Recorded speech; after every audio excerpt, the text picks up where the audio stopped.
get right into this. We had a karakia this morning to start the day, so we're not going to repeat that now. And yeah, we do not have any apologies that I'm aware of. Oh no, we do. We have an apology for lateness from Councillor Ware. Somebody care to move that? Councillor Forbes, seconded Councillor McCall, all in favour, aye, against, carried, thank you. And we're going to get straight into public forum. So yeah, for those that are here waiting, the agenda always starts with a public forum going first. And we have two requests for public forum today. We've got Pia Marasti from Extinction Rebellion, who is joining us online today. And we have Sarah Carr and somebody whose name I will have to ask for when they come forward as well, joining her, I think from Waverley Parents Group. So Pia, we're in your hands. Kia ora koutou katoa. Can you hear me well? Can, thank you. I am sorry not to be able to be present today, but I just ruptured my Achilles. It is not ideal, but I am still in a much better shape than our planet. July was the second warmest July on record. The world in the last 12 months was 1.64 degrees above pre-industrial average, and we beat the warmest day record for 2 days in a row in July.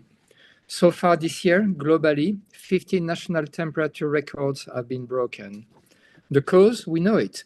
The fossil fuels people keep burning every day with their cars, in their homes, or in their businesses, even though it would be cheaper today to electrify everything.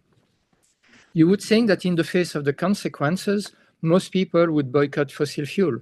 But no, according to NASA, CO2 emissions were still rising in 2023. And even worse, methane emissions are rising faster than ever. This is a problem because methane warms the planet 80 times faster than CO2. So no, contrary to what our government would like us to believe, gas is not a transition energy. All the opposite. Cutting methane emissions is the best tool we have to rapidly slow down the warming of the planet. All these temperature records caused by our insistence on burning stuff have had pretty catastrophic consequences this last month. Germany got flooded on the 14th of August, just after experiencing its hottest day of the year. And it is just one of the many floods that have ravaged Europe this summer. And Europe wasn't alone. China has experienced more floods this year than in any recorded year. Also, as we speak, 34,000 people are displaced by floods in India. And here we are being flooded again up north. Of course, at the same time, other parts of Europe and of the world are in a drought. For example, Romania and Hungary are completely dry, and the agricultural yield is plummeting. In Hungary, cornfields alone have seen their yield almost halved. Their losses are estimated to be at least 600 million euros just for corn. This is not going to help with global food prices. Also, hot weather and drought bring fires. It is burning everywhere: Greece, Turkey, North America, the Amazon, just to name a few. Last year alone, Canada's fires sent about 2 billion tons of CO2 back to the atmosphere, the same amount that is expected for a normal decade in 1 year. Yes, our insistence on burning stuff creates feedback loops that are progressively but surely getting out of our control. Also, beyond the large natural disasters, it alone has killed 50,000 people in Europe last year.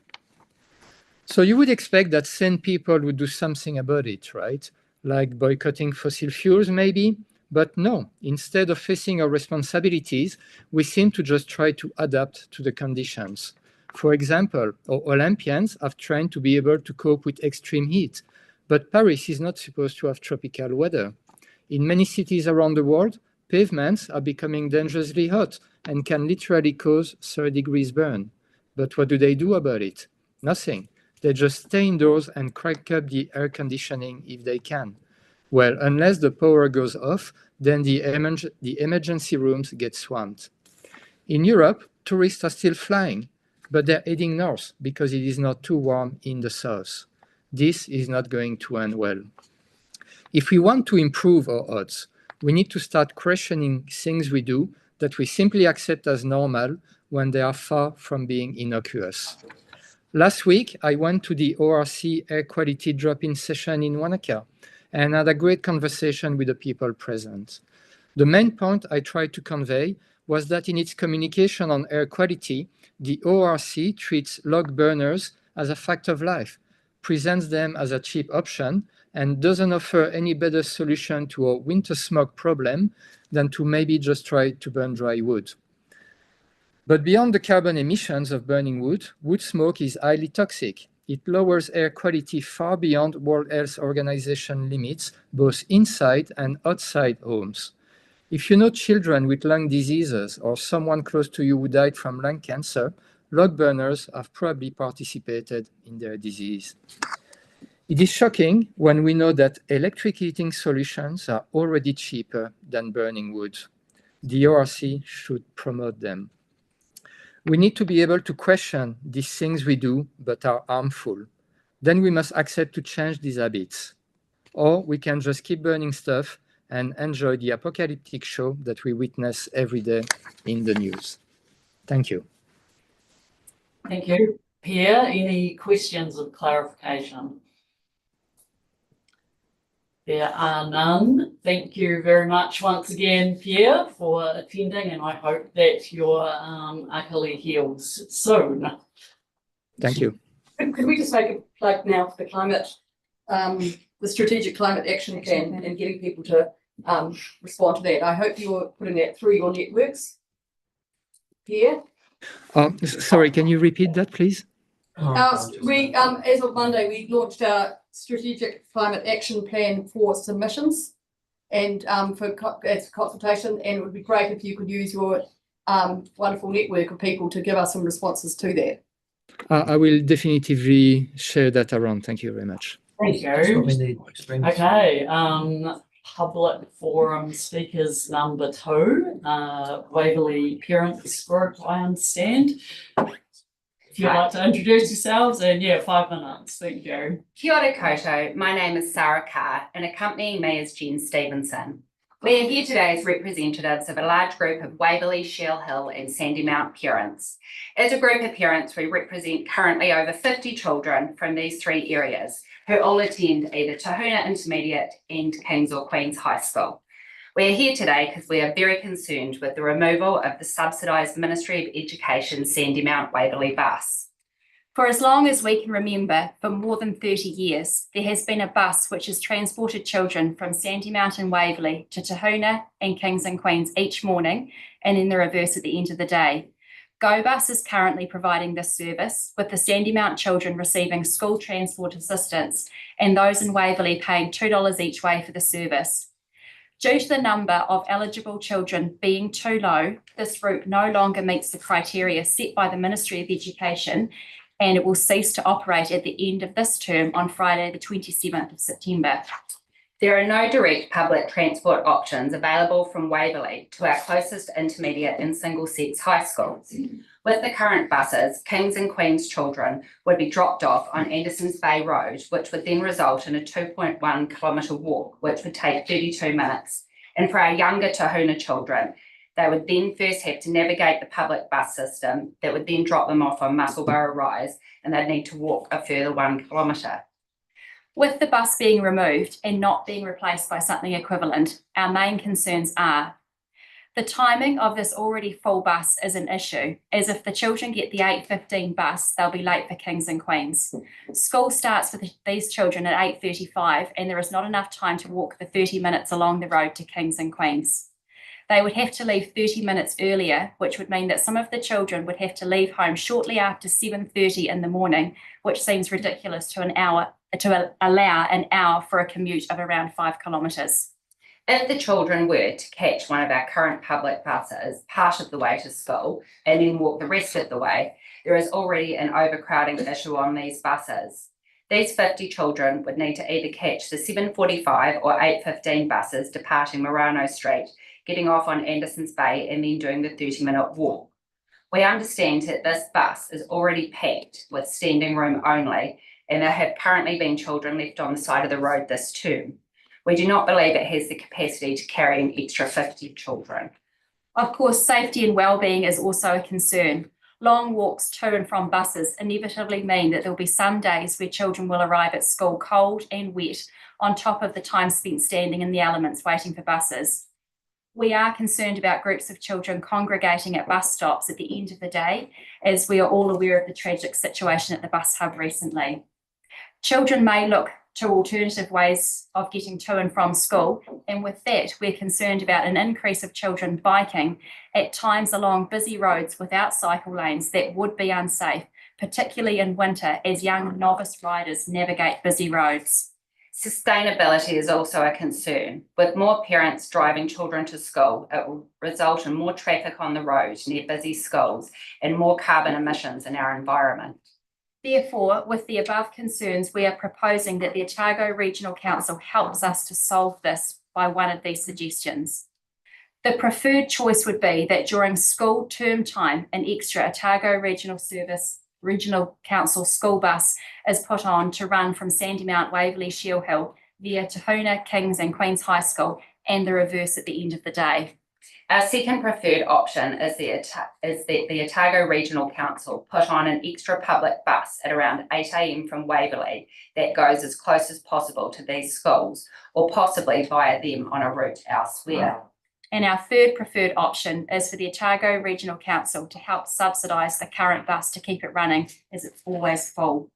Thank you for your time to hear our concerns, and we hope you can help us with a solution that will meet the needs of the children in our Sandymount, Waverley and Shield Hill communities. We would be happy to meet and discuss this matter further. Thank you very much for your presentation, and 4 minutes, that's impressive, really well structured as well. Councillor Wilson, then Scott, then Forbes. So just go back to the start, and I thought you said you had a full bus, but you then said that ministry were going to stop it because it didn't have enough numbers. So the ministry will subsidise a bus if children are 3.5 kilometres away from their nearest school. So Bayfield High School is within the 3.5 kilometres, whereas Kings and Queens, our single sex options are 5 kilometres. And currently we understand that there are only 2 children who live in that Pukahiki Sandymount area who are subsidised for that bus. And so the other children are just paying $2 to get on. And so the ministry have said there aren't enough to make the route viable. I missed that, but between 2 schools, then it makes sense. Yeah. Councillor Scott. No, that was my question. Oh, okay, cool. Councillor Forbes. Thank you for that. We are, I don't know if you know this, but I wondered if you did know that we're about to go into a process of redoing our 10-year public transport plan. Did you realise that? No, we didn't. Because so that's going to be, and we actually received a paper in a workshop yesterday, which I'm happy to send to you, and I think it would be worth considering. You'll see some of the barriers and difficulties faced in this that we might be able to work together on. Thanks. Thanks. Yep, Councillor Noon, then Laws. I assume We'll this is wrap it the, up. thank you, Chair. I assume this is the only direction we've had with the Otago Regional Council is today. Yes. There hasn't been a conversation, an informal conversation with. We sent an email earlier, and then the Tahuna principal got in charge, and we had some representatives from the bus service come to our community meeting, and they gave us the advice that we need to come and let you know about it, what's happening. Cool. Well done. Thank you. Thank you. Councillor Laws. Sorry, I just wanted to clarify. I'm not from Dunedin, but I was here as a student. So I have a memory of where Sandy Mount was, and it was on the way to really good celebrations at Larney Castle. Yes, so Sandymount is right down the end of the peninsula, and because of the 2 children, you need to have 8 children to get the ministry subsidy, and there was 8 children, so the ministry would fund that bus, and then our private fee-paying students from Waverley and Shield Hill would also catch that bus. Right. So what the ministry is doing actually is enacting the policy it's always had, Yes. but it relaxed. Yes, in your exactly. case. And Yes. so now those children, those families whose children live around in that area are going to be getting a payout of around about $4 a day to then get their own children somehow to the nearest bus stop and then onto school. So they want to be able to get their children to Waverley and Shield Hill, so then they can access the public bus service. But your problem is you're going past a school, and the policy's always been they'll take you to the nearest school. I understand that applied to Kingston High School, but what about Tahuna Intermediate? If you're it's 3.5 kilometres away from Tahuna Intermediate, those kids will qualify to get on that bus, yeah? There are different distances for the ages of the children. And I'm not, I It's haven't, 3.5 for, I think, year 8 and under. Yeah. And it's 5 kilometres, I think, for year 9 and above. right. Yeah. From what we've seen, from what we've examined, there aren't, they won't be able to catch that, be subsidised to catch that bus from Waverley to Tahuna. There is another option. You could all club in. We have, and it will be $2,000 a year per student to catch the bus. So we have investigated that as a community. And that would mean that each child would be paying $500 per term up front to catch the bus. And so that's a huge amount of money. A number of these families have got more than one child, so they're looking at an extra $1,000 per term to get their child to and from school. Just a lot of money. And currently children that cross town to go to school, St Hilda's and Otago girls are already paying like $1.20 to send their children across to further away single sex schools. They're paying less than us. Thank you. I'm really sorry. We're going to need to move on, but I do really apologise. I appreciate you coming along and presenting so clearly. And yeah, that gives us some food for thought. Thank you very much. Thank you. Thank you. Okay, we just need to confirm the agenda next, and I would like to move a recommendation that the agenda be confirmed as published with the later addition of matter 10.7, which is Regional Infrastructure Fund Flood Protection Program Tranche 1 paper, which has been circulated. Somebody care to second that? Councillor Metham. All in favour? Aye. Against? Carried. Just a reminder on declarations of interest and to stand aside if a conflict arises.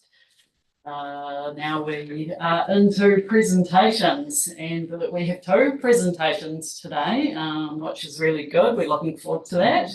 The first one is the Port Otago annual report, which is a moment that we do really look forward to each year. So we'll just give a moment for our Port Otago representatives to come forward and get set up. Thank you and welcome along today. And the next presentation after the port will be the Southern Wood Council.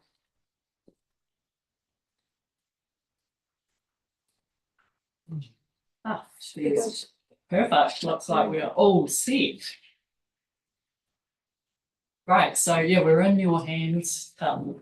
Thank you, Chair. Good afternoon, everybody. My name is Tim Gibson. I'm Chair of Port Otago. Good afternoon, Kevin Winters, Chief Executive, Port Otago. And Stephen Conley, Chief Financial Officer. So, Chair, Councillors, the agenda for this afternoon is to just give you a very quick update on our strategy refresh, which many councillors are already quite familiar with. A recap of the 2024 year in terms of some of the operational highlights. Then we'll move into the matter of most interest, which is our financial results, and then obviously any time left for questions. Happy to take questions as we're going through by way of explanation, but I think perhaps we could leave more detailed questions to the end of the session, if that's okay. Yep. So in terms of the strategy refresh, the key issue in presenting this is to reaffirm that we have been listening to you very carefully as our shareholder. And you set us a number of expectations, and we have reflected that in our strategy refresh. You will recall that last year we indicated we were doing a deep dive on our strategic plan, which we have completed. And as a consequence of the feedback we've received from you, and I should add other stakeholders and customers as well looking at our strategy, we've been very focused on improving our financial performance in the short, medium and long term. We're mindful of the dividend expectations of you as a shareholder. So we factored in an 18 million dividend for the year 2025, rising to 20 million thereafter. Sponsoring the rescue helicopter. We have a decarbonisation roadmap in place, and we're doing a lot of work around our environmental footprint and building the sustainability and resilience of the port. The key strapline from our strategy is the always open port. Always open in terms of listening to customers and stakeholders and shareholders. Always open in terms of best practice, in terms of technology and the investment choices that we have to make. Always open to new ideas, always open to close engagement with our staff, and practically always open as a sustainable deep water port in the lower half of South Island. This is reflected in the slide we've put up there. Safety is critical to us. We want our people to come to work and go home safely. We're always open to ideas and shipping and change and feedback as I've identified. We want to continue to deliver a secure and reliable return to our shareholder. And we want to continue to be profitable as a port for the economic security of the region as well. We want to get better at using data in particular to ensure that we are running the most efficient operation that we can. Maintaining excellent service levels for our customers is critically important to us, and we want to be respected by our neighbours as a trustworthy and reliable partner. We've listed on the right-hand side of that slide our key material issues, and those are issues which we test with our stakeholders on an annual basis. And there's very close calibration between what we see internally as key issues, and then when we test it externally, we get very, very similar feedback in terms of the priority rankings. Safety is obviously number one. Arguably, the 1 to 11 isn't a true reflection of their relative merit. They are all important. Climate change is at the bottom, but that doesn't reflect its focus from the board and management at the port. Always open port. So we want to use our existing infrastructure to remain always open. We are celebrating our 150th birthday this year, and we want to be ensuring that we put in place the steps required that someone in the 150 years' time can be celebrating their 300th year birthday. Some of us won't be around for that. We're looking at investing in our in-house dredging capability. We're doing a lot of work on harbour defences, particularly the Moana Mole, and we're building the capability around how we adapt to changes in our environment to build resilience in the port. We're very mindful of the needs of our customers, and we need to be always open to meet their requirements. And an important aspect of that will be looking to expand our footprint. We are constrained for space at Port Chalmers, and we're looking to free up space and looking closely at opportunities out in Moss Hill in particular. Space is at a premium at Port Chalmers, and we believe there are some quite exciting possibilities around an inland port at Moss Hill. I've mentioned the importance of data, and the key focus also will be ensuring that our property portfolio continues to be an enabler for the port. As you'll see shortly, ports are capital-intensive businesses.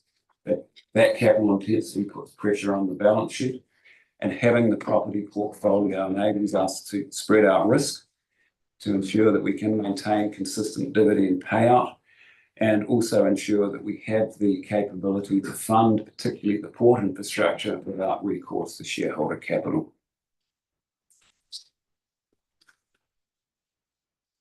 As part of our strategic planning work, we commissioned a report from NZIER. The port is important to the region, 6.6 billion in exports and 1.2 billion in exports. And the assessment by the economists was that the port contributes $154 million per annum to the GDP of the Otago region. Just take a moment to pat ourselves a little bit on the back for some key achievements, although we had a few footsies during the year as well, which I'll leave to the Chief Executive to comment on. We did do a lot of work and continue to do a lot of work around climate change and adaptation. I won't go through this list of activity up there other than to identify that we've completed a number of the tasks that we set ourselves. There are a number of which are still work in progress, but we are making good progress in all of those areas. And it is a key focus of the board of Port Otago. We now have a sustainability subcommittee working very closely with management to ensure that not only are we working to decarbonise where we can, but we're aligning our asset replacement plan with the appropriate technology to accelerate that decarbonisation. And we're also seeking to build resilience into our infrastructure and our port infrastructure to ensure that we can adapt quickly to changes in the physical environment. You can't do any of those things without having the appropriate culture around adaptation and resilience, and a lot of work has gone into that area. Safety is our key priority, and it's pleasing to see that we had a good result from the recent Safe Plus audit, so we are improving in this area. But improving is a constant exercise for us. We always have to be better at health and safety. Port environments are high risk, and the consequences of accidents in ports can be quite severe. So we are always focused very, very heavily on this whole area. We've invested significantly in the port over the last 12 months, $8 million on the replacement of the Cross Wharf. That was replacing a wharf facility which had been built in the 1890s. So we do get good utilisation out of our assets, but when it comes time to replace them, they are quite expensive to replace. We bought a new pilot boat. This is a jet-powered pilot boat, well, an aquatic jet-powered pilot boat, I hasten to add. We've also invested in a combined museum extension and office facility in Port Chalmers, and we're very proud of the results of that. And that will be a highlight of our birthday celebrations in October this year. And our property portfolio, we've been working on 2 projects in Hamilton this year, one for this tenant here, KOR, and that pipeline of activity has been an important contributor. And our significant investment across the road for the whare, and that is obviously visibly making progress as you look out the window. Ravensbourne Depot is now open for business. This is just down from the fertiliser works, and it's an important addition to our off Port Chalmers storage capability for the port. So those are some of the highlights. Perhaps now if we could turn to the numbers for the year, Chair, and I'll pass to Kevin and Stephen to comment on this. I'll grab this. But we start with our cruise year that we just had. Pleasingly, it was a record cruise year for the business. We had 118 vessels visit, and that was a significant increase from the year prior. The COVID pre-start year, and effectively the passenger numbers we experienced were about 194,000 through the town. Now we value the economic contribution based on an old MB formula where we had all the stats. So that's the best basis we've got. So we estimate the impact to the region of around about $90 million. So a significant increase on the year before, and effectively we've got some issues coming forward regarding our cruise bookings for the year ahead. So at the moment we're looking around about a 20% reduction in the numbers for the year ahead, because effectively ultimately cruise ships are a movable object, and other global markets are more attractive to the cruise lines, and they're repositioning ships away from New Zealand at the moment. So that's a wee bit disappointing, and we'll be working with the cruise lines to actually win back that business. But it's effectively an investment in the future, so it'll be a number of years before we start to see that increase in volume coming back from the cruise lines, which is a bit disappointing. So that will have an impact on the P&L for the year ahead, but we're engaged with the cruise lines. And I do again have to congratulate the IRC transport team. We had a very good year. They did all the right things and supported us through it. And today at Port, they had the Cruise Action Group meeting today to prepare for the season ahead. and we're expecting, again, a good result. Our container business had a record year. So we're extremely pleased with this result. And you mentioned last year we supported Maersk and our exporters with the Polaris service joining the port. And we've maintained that service for the full year. It stretched our team and it stretched the resources of the port. But we've delivered 269,000 a year at balance state. And you can see there that the underlying exports from the region are relatively steady year on year and very few imports. But the tranships, the hubbing from effectively Nelson and Timaru through our port and then through to the ultimate market was a significant increase in activity. So it's a great result for the business. We've got our log customers in the room here, and we had a good year for our log business, very similar to last year, which is a bit of an anomaly in New Zealand. There's a number of other areas and regions that didn't deliver the same activity as previous years, so we're very pleased with that. Our oil volumes were, again, very similar, slightly up on last year. A wee bit down on fertiliser, if you can understand, given the economic conditions and challenges for our sheep and beef farmers and dairy farmers across the region. But overall, a very solid bulk tonnage result for us. Turning to property, across the board, we've seen rentals increase, and as we've completed projects in the previous year, they become rentalised and effectively drop into the P&L. So a 15% increase in revenue this year, which has assisted the bottom line. So EBITDA is up 23%. And we think of our development margin, that's effectively when we build a new warehouse and then commission, and then the valuation comes through with the uplift of the cost plus the value. And given the market at the moment, it's quite challenging. That number's a lot lower than it previous has been, just a function of the tighter interest rates and the challenges around rental and construction costs. So that number's a lot lower than what we typically would see if you look at 12.6 the previous year. In saying that, we've managed to work through our leasehold land sell down program, and that's countered that buffered that effectively the development margin this year. We look at an underlying profit for the business. This is our true measure of the profitability of the business. You can see there going back to 2020, there's effectively an underlying result from the port. Property again dominates, and we had some Te Rapa land sales back in 2020.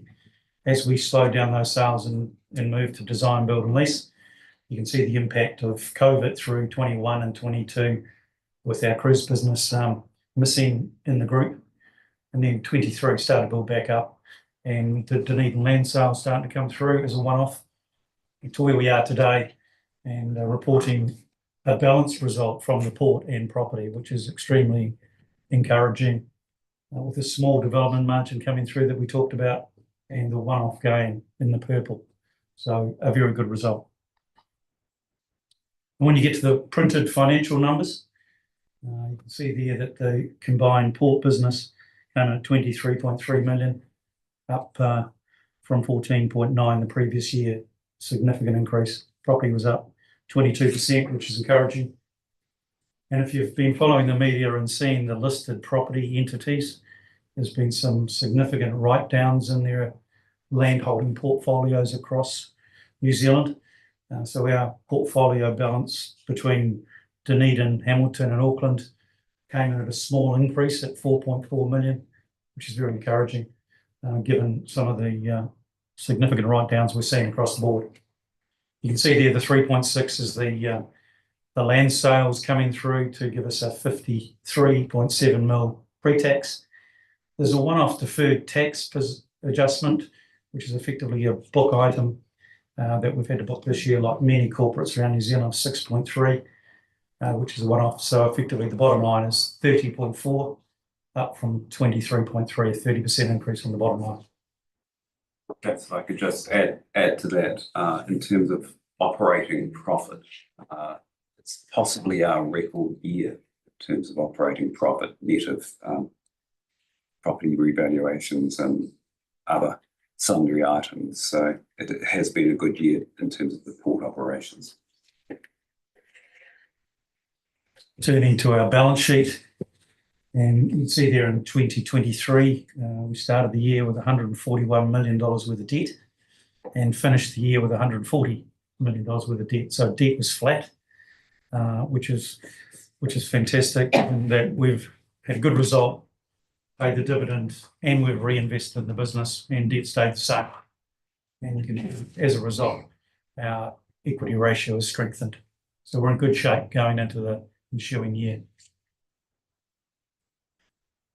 And looking over the long run and looking at our dividend profile, as Tim alluded to, the statement of corporate intent come through with 18 million and 20 in the future on that graph, but we've stepped up to 16 million as per our commitment under the statement of corporate intent. And you can see on the long run, since 1990, we're averaging 11.6. So if you think of your superannuation funds, your KiwiSaver funds, if it was returning 11.6, I think we'd all be pretty happy. So a good result. So happy to take any questions. One quick observation in terms of the balance sheet strength. It is a very strong balance sheet, but as councillors will recall, looking to the next couple of years, we will see an increase in our debt profile, given just the timing of some of our asset replacement activities and also some of the property portfolio pipeline. So that debt profile will increase, so our gearing will increase, but beyond a couple of years, we'll then see hopefully a steady return, and we will be in a position to, fingers crossed, continue to meet those commitments around dividend expectations. Okay. Thank you very much for that presentation then. Are there any questions of councillors? Councillor Nome first. Thanks, Madam Chair, and thank you for the presentation, Tim. I just had a query around additional transship volumes. There was that massive 230% increase. Is there a point where you essentially max that out? If you've got a ceiling that must be close, whether those numbers continue on, who knows? But you talked about your small footprint. So in terms of those numbers, is that pretty much maxed you out from an operational perspective? Happy for me to go? Yeah, you go. So yeah, at 269,000, that was a significant jump. And we employed 16 new cargo handlers to give us a hand with that, which we got in the second half of the year. And they're just coming up to speed now for the year ahead. So we're in a better place for the year ahead. But we've got 2 cranes, and effectively, when you get probably post 275,000, we'd be looking at probably a third crane, which is 20 million plus 3 straddles. So the investment step up to go to a 275, 300,000 is another significant investment in capital. Effectively, the medium scale of our regional port, somewhere between 260 and 275 is a good place to be. Thank you. Councillor Wilson, then Scott. 2 questions. One is the comparative value of the container traffic compared to logs. Is there one that brings in better income? You'll have to ask the log guys to leave the room. Effectively, the container business has made a profit this year for the first time in a long time. So the container business is high capital, high intensity, and low margin. But the volume that we've achieved this year has delivered a positive outcome.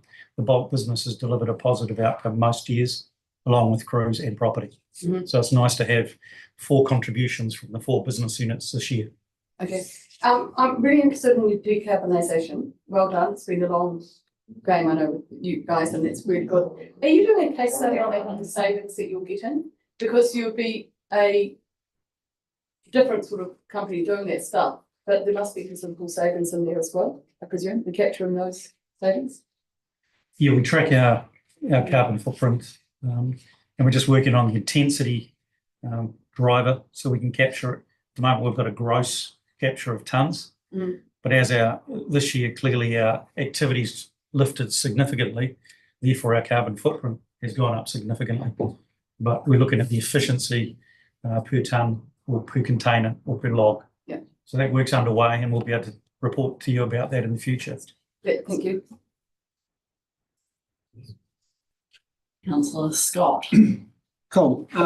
A big thank you and well done in relation to your profit, 30 million. Your TEUs, 269,000.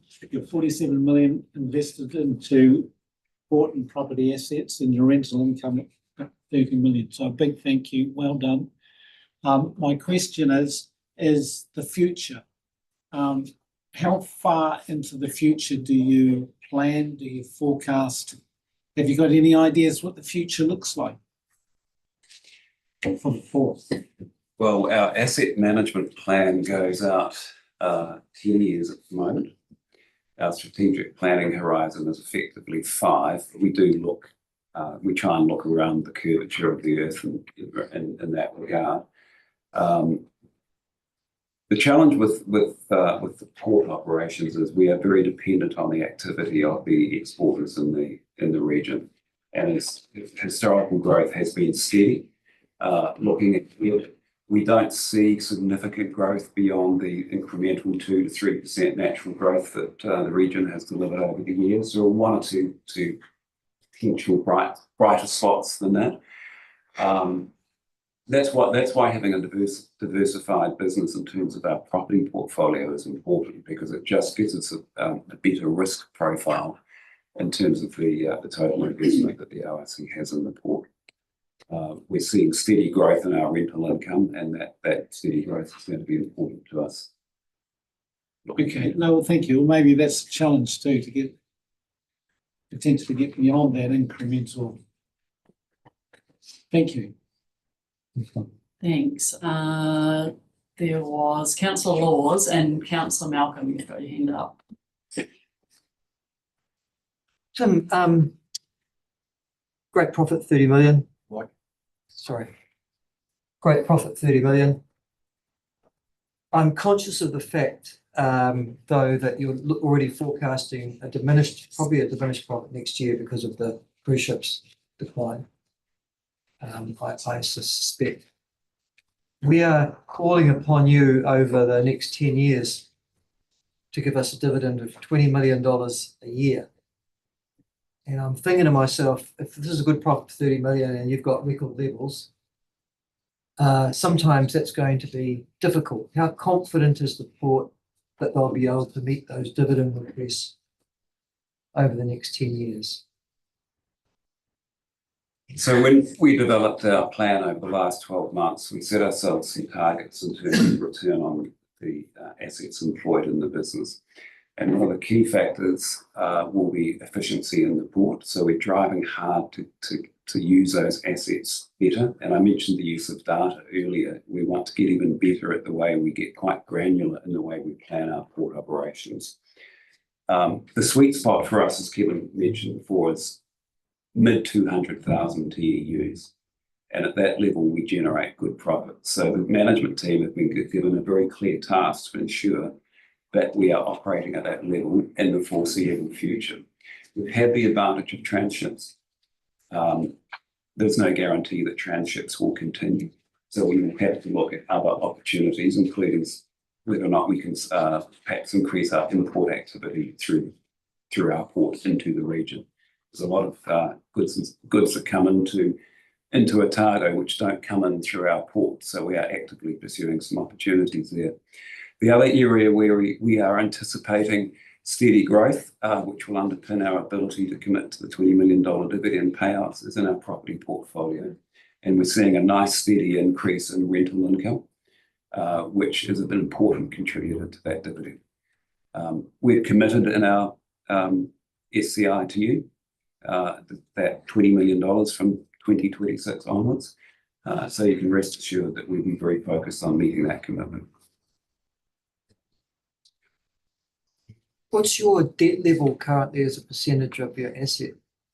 We've got a 78%, Sorry? Equity ratio is 78%. Oh, wow, okay. Okay, it will come down a little bit over the next 2 years. So our debt will go from about 140 million to 240 million. Yeah.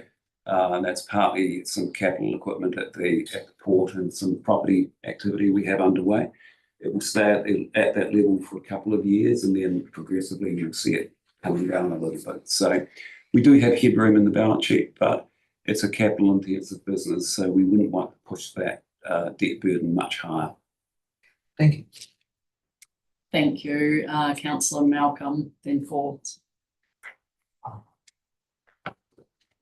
Where, yeah, as you've often explained to us, that you're in an exceptionally tough competitive environment and your business is controlled by some pretty large global players, and in fact, Otago is a really small part in that whole big scheme of things. So how, with the 269 this year, how turn offable is that to you? Very. Yeah, I think ultimately shipping lines no different to Port Otago.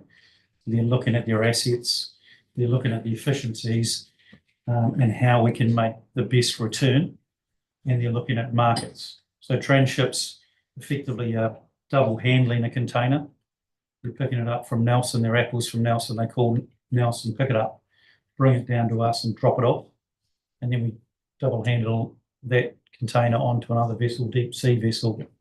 In a perfect world, you just pick it up from Nelson and take it straight through. So ultimately, at the moment, there's some challenges in the shipping game with the Red Sea. There's a shortage of vessels, so the network's pretty stuck at the moment. But ultimately, when it frees up and there's a whole lot of spare vessels floating around, the potential, using that Nelson example, could be they put another ship in and that calls directly into Nelson. So shipping lines are no different. It's just like the cruise lines, and they've uplifted a cruise vessel or two and taken them to the Caribbean, where they can make more money than they can in Australia and New Zealand. So it's just a function of the service we provide, to make sure we're providing the best service and we're efficient. So it makes it very hard for them to leave us, but ultimately it'll be their call on the other side of the world. thank you. With your indulgence, Chair, could I talk after, as a vote of thanks, after Forbes has had an opportunity? You certainly can, Thank you. Councillor Malcolm, yeah, and we will need to wrap up soon as well, councillors, but yeah, go for it, Councillor Forbes. Kia ora, thank you for the report. It's another really solid report. Thank you. You might have answered my question in telling us about how capital intensive this business is. And what I want to be sure of is we've put pressure on for more dividends, which of course our ratepayers very much appreciate, I'm sure. And I wonder if there is a message to us here somewhere to make sure that there's enough left in the business for continued investment and continued growth. And I want to be reassured that that balance is in the right place. We are confident that with our current balance sheet strength and what we can see in front of us at the moment, that we can live within our means and continue to invest at the appropriate level. And we are very aware of the fact that the council, as a shareholder, is unlikely to respond positively to any requests from us for more capital. So we have to learn to live within our means. Okay, thank you very much. Thanks. Are there any other burning questions on perhaps the slide? No. Okay. Councillor Malcolm. Yeah, Tim and your team, 150 years, and that's really exciting, and really hopefully in October you celebrate that with full gusto and show your position to everyone. So it's a really important occasion. But it's been really great working with the board, the transparency that the board's showing. That they're always striving to do better.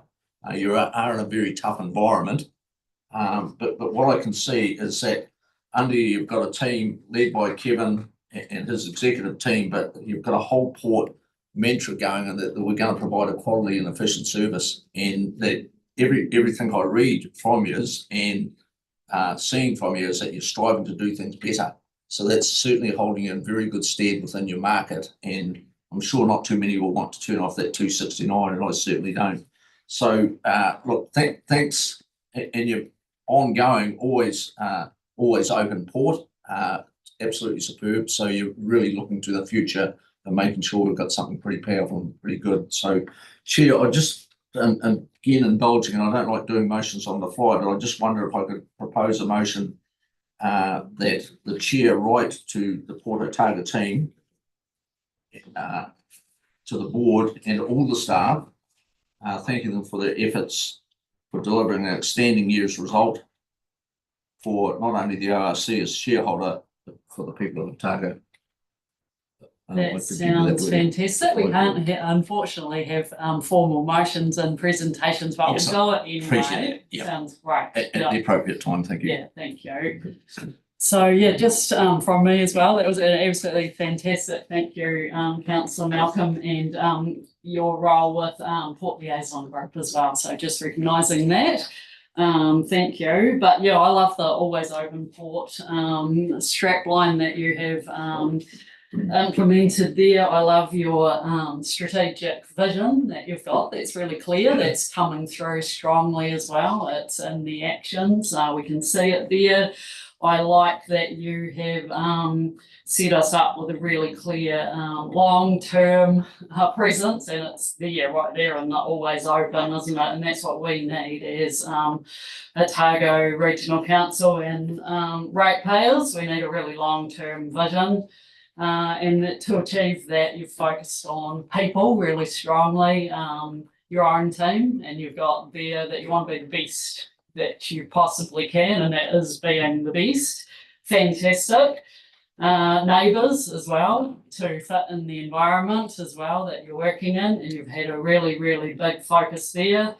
In terms of obviously customers as well, and delivering the best service for the customers. So yeah, a lot about people, environment too, very clear and coming through stronger, the climate area, but also much wider in terms of the harbour environment, and something that's dear to our heart as well. Developing that culture that's going to take you forward, and obviously the financial management that you put in place to ensure that we have got a long-term future, which, yeah, as it's already been mentioned, cannot be taken for granted in the port and shipping industry. It's a massive thing that you achieve, and you come each year and present a really positive story for our ratepayers, and we're really proud of that. So yeah, you've done a fantastic job. You have a record year possibly in terms of operating profit. So yeah, massive round of applause, I think, for what you've managed to achieve. It's fantastic. So yeah, just a huge thanks. We do need to move on from the agenda. We've had a fantastic workshop recently, just celebrating the relationship that we do have on behalf of all the ratepayers of Otago, and also the exporters and importers as the gateway to the world as well. So thank you very much. Thank you. Welcome to our next presentation.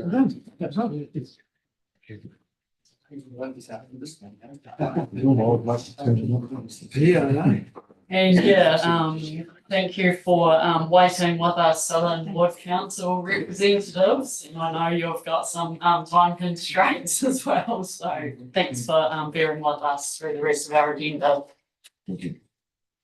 Thank you, Gretchen, and thank you to Council for taking time to hear from us again. So most of you, I think, were present when we addressed the Environment Committee a few weeks ago, and one of the outcomes from that was that we would come back to full council with a little bit more information and a little bit more science. So you've heard from me a number of times, and I'd like to introduce Peter Ware. So Peter Ware works for Inslaw One. Peter's got in excess of 20 years of history in planning and environmental regulation and land and water issues, and he's very much across all of the science, and he was one of the instrumental players from the forest industry when that national environmental standards were set up. So just a couple of words from me to start. So I would note that the council has a very diversified range of topics. So you go from one to the other but I would say we can help out the Extinction Rebellion guy. We can soak up a lot of carbon with our pine trees, and we're one of the bedrock customers for Port Otago contributing to that fantastic result. And well done to Kevin and the team. You'll be very pleased.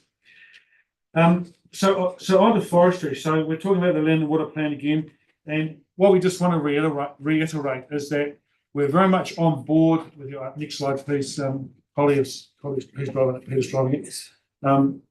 Next slide. We're very much on board with your objectives of the plan. The Southern Wood Council very much wants to see better water quality outcomes. And as we said last time, we really think that forestry can help deliver that. And there's actually been some science released since we spoke to the Environment Committee that really points in that direction. So without further ado, I'll pass over to Peter for next slide. So I'll make this thing work. Just push it.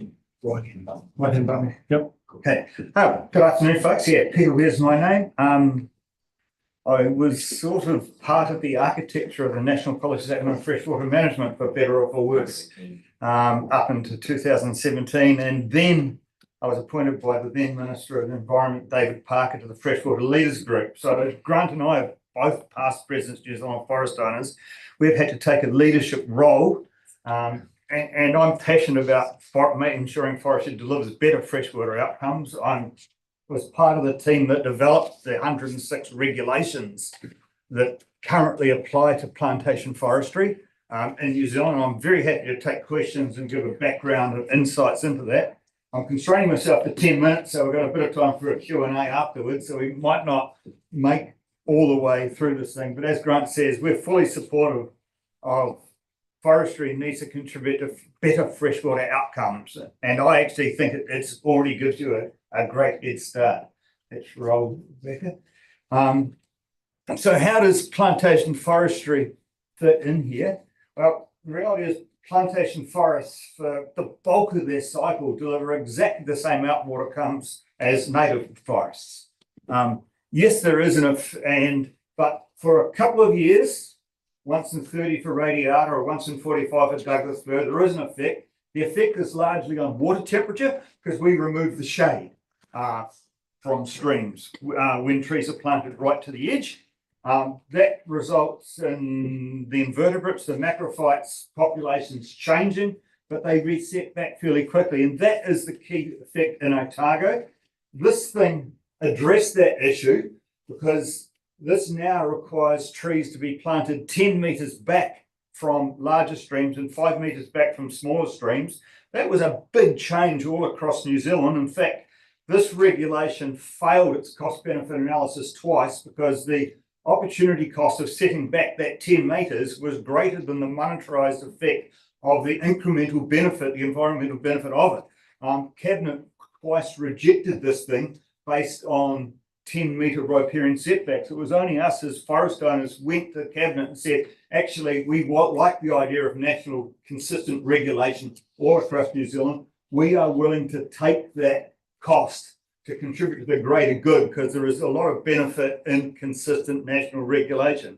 That's what it did. By setting back 10 metres, we will get some native growth on replant this is and on new afforestation shading. So that shade impact associated with harvest should now go away with this regulation in place. That was the justification for it. And I'll just say it's 10 metres on a big stream, 5 on a little stream. Yep. Now, importantly and critically, pine forests are not associated with the key contaminants that are degrading water quality. Pine forests do not generate significant E. coli. They don't generate nitrogen. You're not getting nitrate leaching from plantation forests, and you're not getting phosphate pollution. And what's really significant, and we will distribute this just last week, a national science challenge basically run by Ag Research came out with a document called Why Pines. And the first, if you're going to read any of it, read pages 3 and 4, basically points out councils cannot achieve healthy estuaries, cannot achieve the freshwater outcomes the NPS for freshwater management sets based on existing tweaks to farming rules. The only way to get to those objectives is large scale land use change. And although Ag Research has had to swallow a few dead rats, they've said why pines, There are 4 separate bits of modelling that this group have come up with that all point to the only way you're going to achieve the freshwater outcomes that the NPS for Freshwater Management's National Objective Framework sets is by forests, be they native or exotic. But the only way you're going to maintain your regional economy is plantation forestry. You're not going to get there with large-scale natives. The employment options just go away. So I urge you, if you haven't read this thing, it's a short read. We don't agree with the way it's written, because as I say, Ag Research and NZO, they seem to be swallowing a dead rat, having to say that actually, bugger it, but forestry is the way you're going to get there. But the science itself, 4 separate hunks of modelling, points to the key way you're going to achieve the objectives is land use change out of sheep and beef and into pines. I think everyone's got a hard copy of it. Yep. Okay, I'm going to look at some of your own data here. I went to the Lawa website and I went to a small stream out of Tapanui where Earnslaw exists called the Harriet Burn, and I looked at the E. coli records from it. The matrix on the left is from your website. It points out for safe contact recreation, ideally no sample of a stream should ever have more than 260 counts of E. coli per 100 millilitres of water. The Harriet Burn in all your data never goes below 500, so it's miles above the level for safe contact recreation. And you've got what exceedance there of 40,000 counts. I mean, you can just about strain the E. coli out of it with a sock at that concentration. Earnslaw have been doing E. coli water monitoring and other parameters, both in our Dusky Forest and in our Conoco Hill Forest in the Blue Mountains. And our entire sample set, our highest point was 230, and we generally average 40 to 50 counts per 100 millilitres, which puts the runoff from those plantation forests absolutely in the green zone. All the creeks running out of all our planted forests are safe for contact recreation all the time. The Harriet Burn draining pastoral land adjacent to it is never safe for contact recreation, and I'm citing your data, not mine. Let's roll it. Okay, when it comes to sediment and erosion, I'll cite a paper by Rich McDowell, Ag Research's lead scientist. He was on the Science Technical Advisory Group informing the ministers on the NPS on freshwater. There's a 2008 paper in a veterinary journal that looks at the effects of water quality and pastoral agriculture in Otago. I mean, he looks at sediment and the rates of sediment yield from pastoral hill country are 100 to 1,000 times greater than come out of plantation forests at harvest time. I mean, deer, sorry about this, but deer are the worst of the lot with their wallowing, with their walking fence lines. And so that's hard science. You were worried about slash. What slash in Otago? We have built a vibrant biofuel recovery industry, wood chips, heating boilers, hither and yon around here. There's actually very little slash left on slopes, and since 2017, it's been absolutely illegal to leave any slash in a stream or within the 1 in 20-year flood level of any stream. So, plus you haven't got erodible geology, so you're not getting Tolaga bays, you're not getting water over beaches in Otago. Slash, I submit, is a non-issue. It's a fuel source. It's decarbonising the economy. Wilding conifers, sorry, Grant. Look, I was just going to point out that at the last meeting we had a question from one of the councillors about the Queenstown situation. So that is not a forestry job. I can confirm it's actually a construction site. That is not covered under the NES. And look, I don't want to throw people under the bus, but there's obviously been an issue there, and there's maybe some enforcement required. But from a forestry point of view, that's not us. I'm watching my clock. I've got 1.5 minutes left to go if we're going to have a Q&A session. So we're only touching into this. Wilding conifers, I'm also on Ministry for Primary Industries Biosecurity Technical Advisory Group. I can report that they are updating the wilding pine spread risk calculator that's incorporated by reference in this thing that will only get better. There is a robust mechanism in this which has hugely resulted in a huge decline in Douglas fir plantings in Otago, all across New Zealand actually, since these regulations came in. That's only going to be strengthened by the work that MPI is doing. I'm submitting that the national direction is sufficient to achieve concerns about wilding conifers. And then the social issues regarding farmland going into forestry, I would argue it's actually a district council matter as a priority. From a regional perspective, this thing absolutely addresses the social issues. But if you're concerned about employment, then just simply refer to a PricewaterhouseCoopers study commissioned in 2021 by MPI. Forestry generates per 1,000 hectares about double the income and double the jobs that pastoral farming did at that point. And now farming, I mean, it's quite bleak, and I feel sorry for our neighbours, but the wives are out working off farm. There are no people there, so rural employment and pastoral farming has gone down. Yeah, I'll finish on this slide actually. If you're concerned about sediment, then for people operating as a permitted activity under this regulation, Regulation 65 is everything. It simply says that to harvest, this is a harvest regulation, you must not cause any conspicuous change in water colour or clarity. Your compliance monitoring and enforcement people have the ability to monitor that. They can invoice us for that monitoring. If that is working, if forest owners are complying with that regulation of harvest, and I firmly believe they absolutely are in Otago, why would you bother sticking in a consenting regime? If your compliance monitoring enforcement people are looking at Regulation 65, and if forest owners are concerned about it, are complying with it rather, you're going to get healthy estuaries, you're just not getting sediment in streams. I'm going to stop. There's more stuff we could have covered. It's on a handout. Feel free to raise questions now, but Madam Chair, perhaps for Q&A if you wish. Peter, have you got something you want to quickly say before we go into Q&A, or? I'm not sorry, Peter. Yeah, Grant. Sorry, I said Peter and I mean Grant. No, I was just going to thank Council once again for listening, and just talk about how we have the overarching view that when it comes to notifying land and water plan, that the national environmental standard as it sits is more than adequate to deal with all the issues in the Otago. Thank you. We've got one hand up for questions, a few others, so we'll get into that if that's okay. Yep. Councillor Wilson.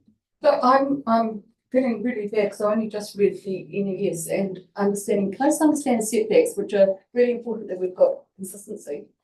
I think in my mind, I use the RMA decision definition of bed when I'm thinking about setbacks, because that's generally how councils have done it. But your setback is different, isn't it, in the NES?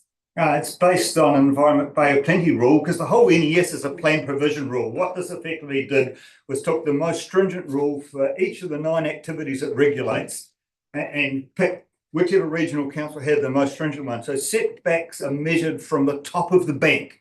So you can have an active bed, and if the bed's 5 metres wide and gravel and only a 1 metre of water in it, you're not measuring the edge of the water, you're measuring back from the edge of the top of the bank, and that's explained in guidance that MPI put out on this thing. Oh, that's great, and that is consistent. There was a definition I haven't seen before that seemed to be taking it somewhere else, which was more about the flow, the stream, the flow of the setbacks.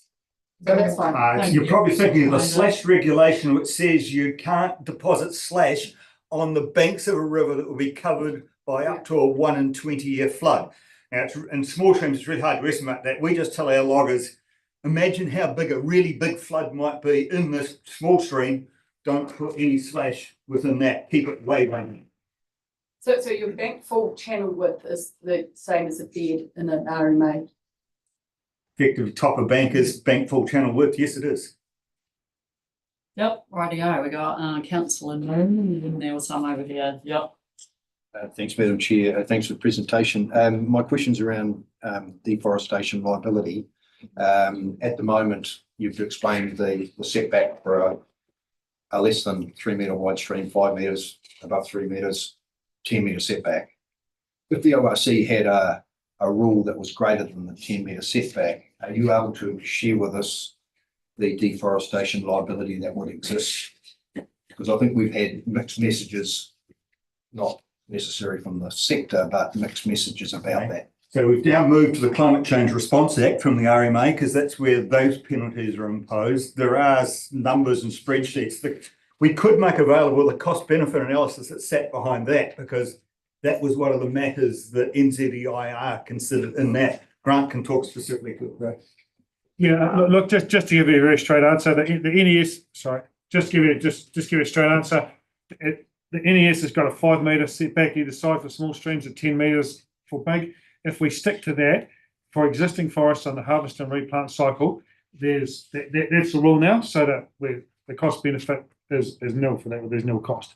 Once you extend that setback out to 10 metres or 20 metres, then you're effectively moving your stump line back and you have to pay deforestation liabilities for the area lost under the emissions trading scheme, which is currently in the order of about $55 a tonne. $55 a tonne. So you're up 1,000 tonnes a hectare. You can do the math. So you're up at $50,000 a hectare.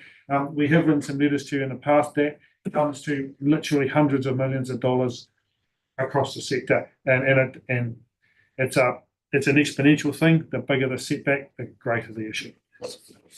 Thank you. Councillor Metham in Callaghan.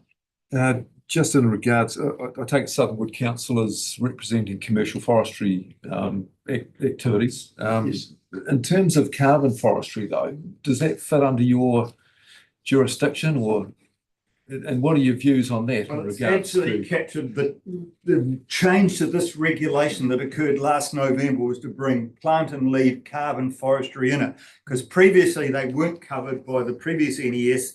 There were no setbacks from boundaries or streams applying on them. They are now captured by these regulations. Now, to whether you guys have carbon plant and leaf foresters in your ranks, I'm not sure. I don't believe we have anyone doing a significant amount of pure carbon forestry as members of Southernwood Council. It's principally commercial foresters and woodlot foresters. The Farm Forestry Association is also a member. Thanks. Councillor Callaghan. If I may say, there's one matter we skipped over, and Grant might talk to it. It was a planning case in Canterbury where for a different cluster of forest owners, none of whom are in the room here, challenged ECAN on a plan rule regarding setbacks and other matters.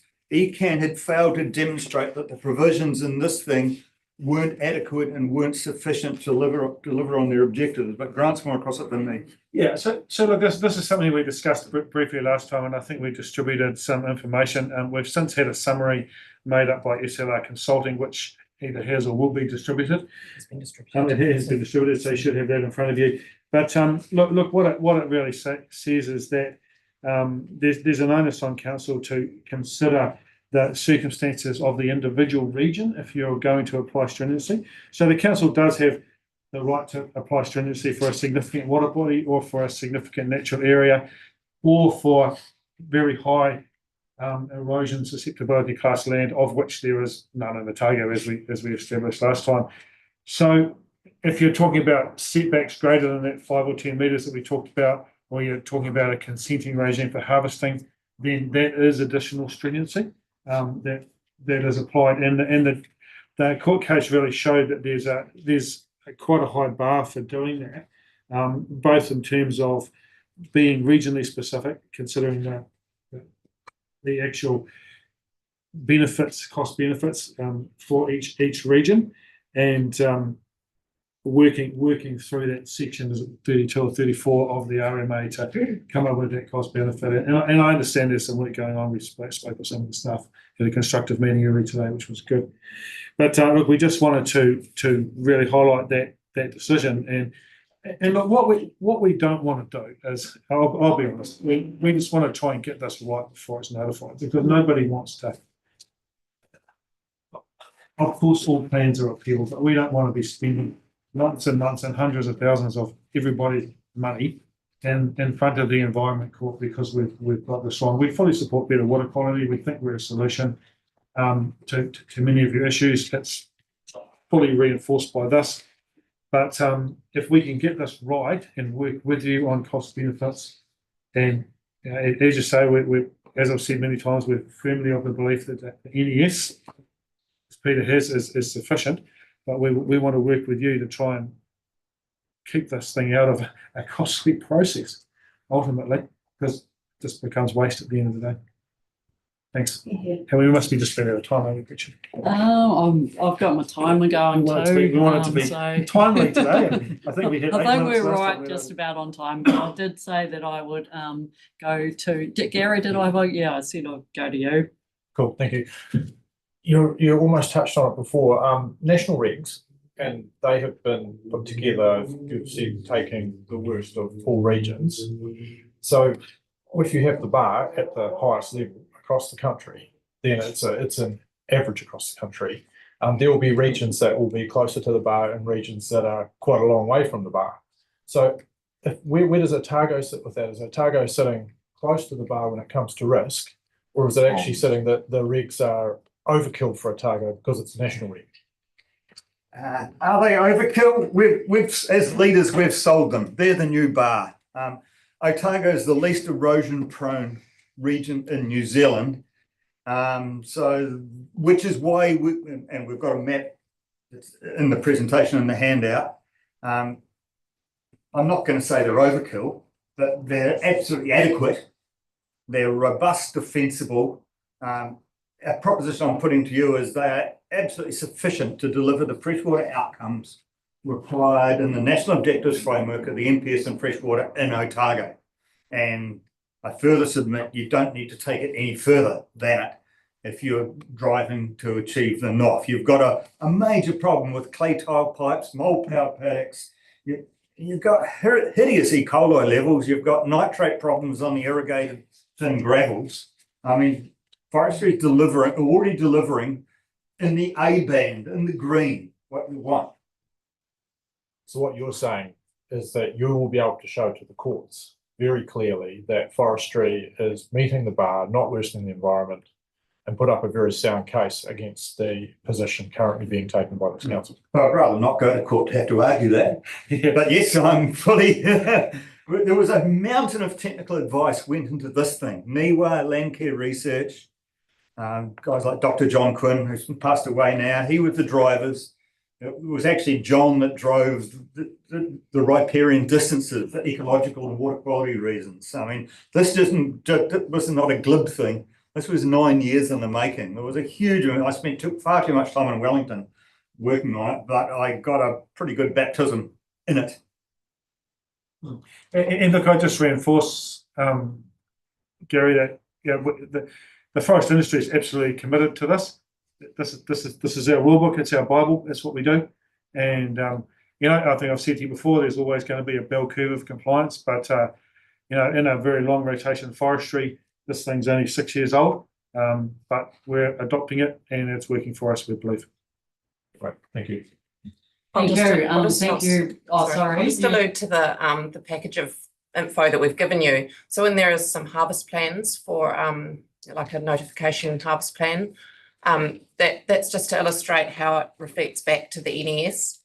That is taken really seriously. And I'm not from a forestry background, and I was quite amazed with what it encompasses. And then we've got just a summary from SLR, I think Grant mentioned, of the case up in Canterbury and what that.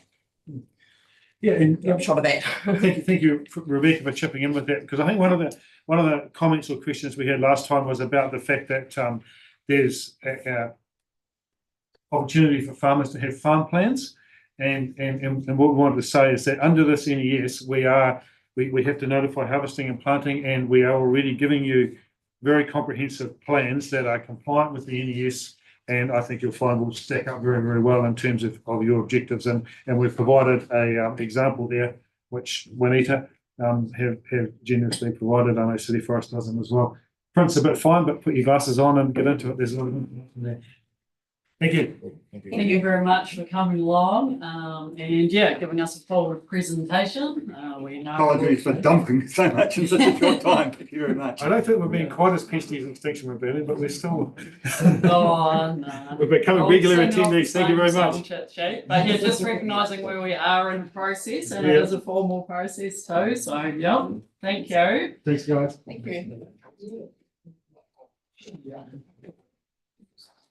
Thanks, Thanks, everyone. Right. Court.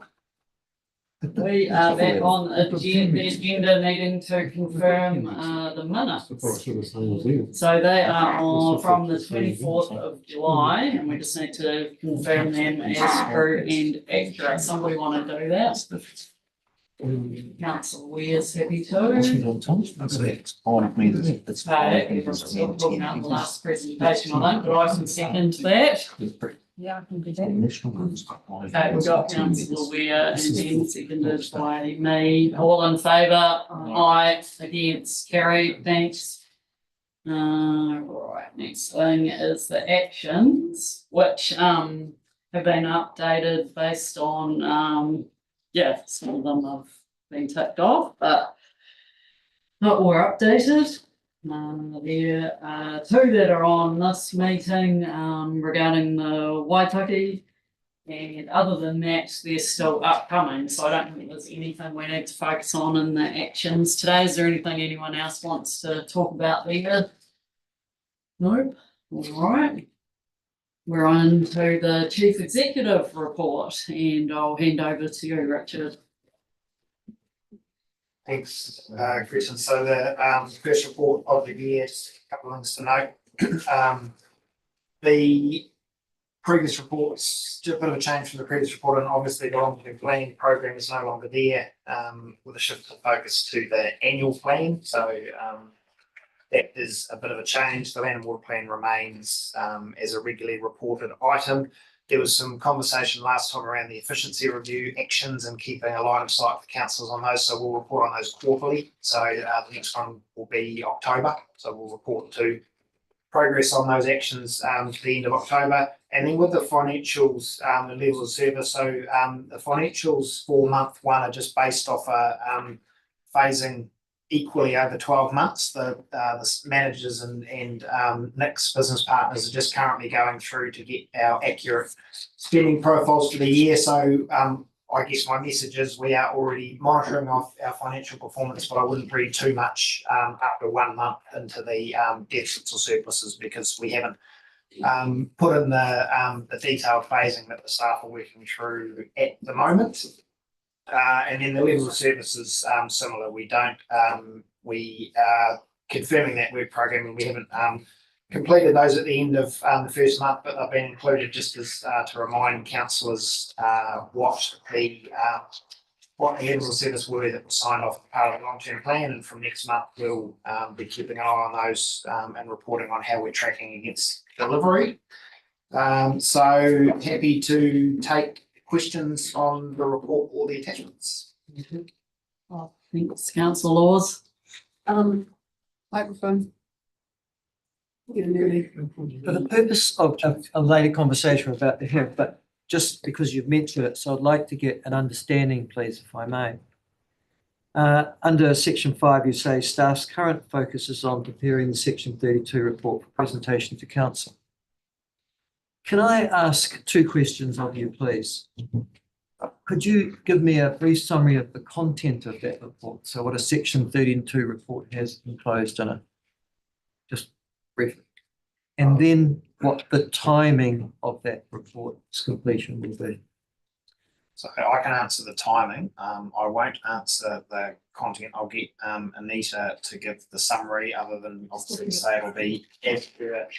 Requirements are made. Timing wise, you can see on page 15 that it's currently in progress, due for completion. Well, the original date was 30th of August. We're having an independent review done, which is going to affect that time frame. But we have a workshop scheduled with council for the 24th of September, and it'll be presented to council a week ahead of that. So that's the time provided. Oh, so there'll be a workshop on it, but we'll get it a week beforehand. Is that right, on the 17th? Yes.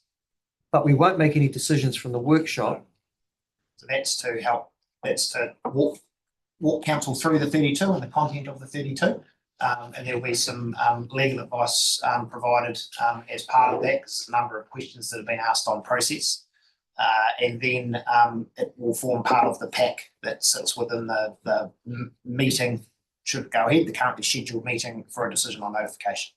Thank you. And So I can do two things. I could read it out to you, or I could email it around. well, actually, I know I'd like it so that I'm up. It will inform the conversation we have later on today. So section 32 of the RMA requires the preparation and publishing of an evaluation report.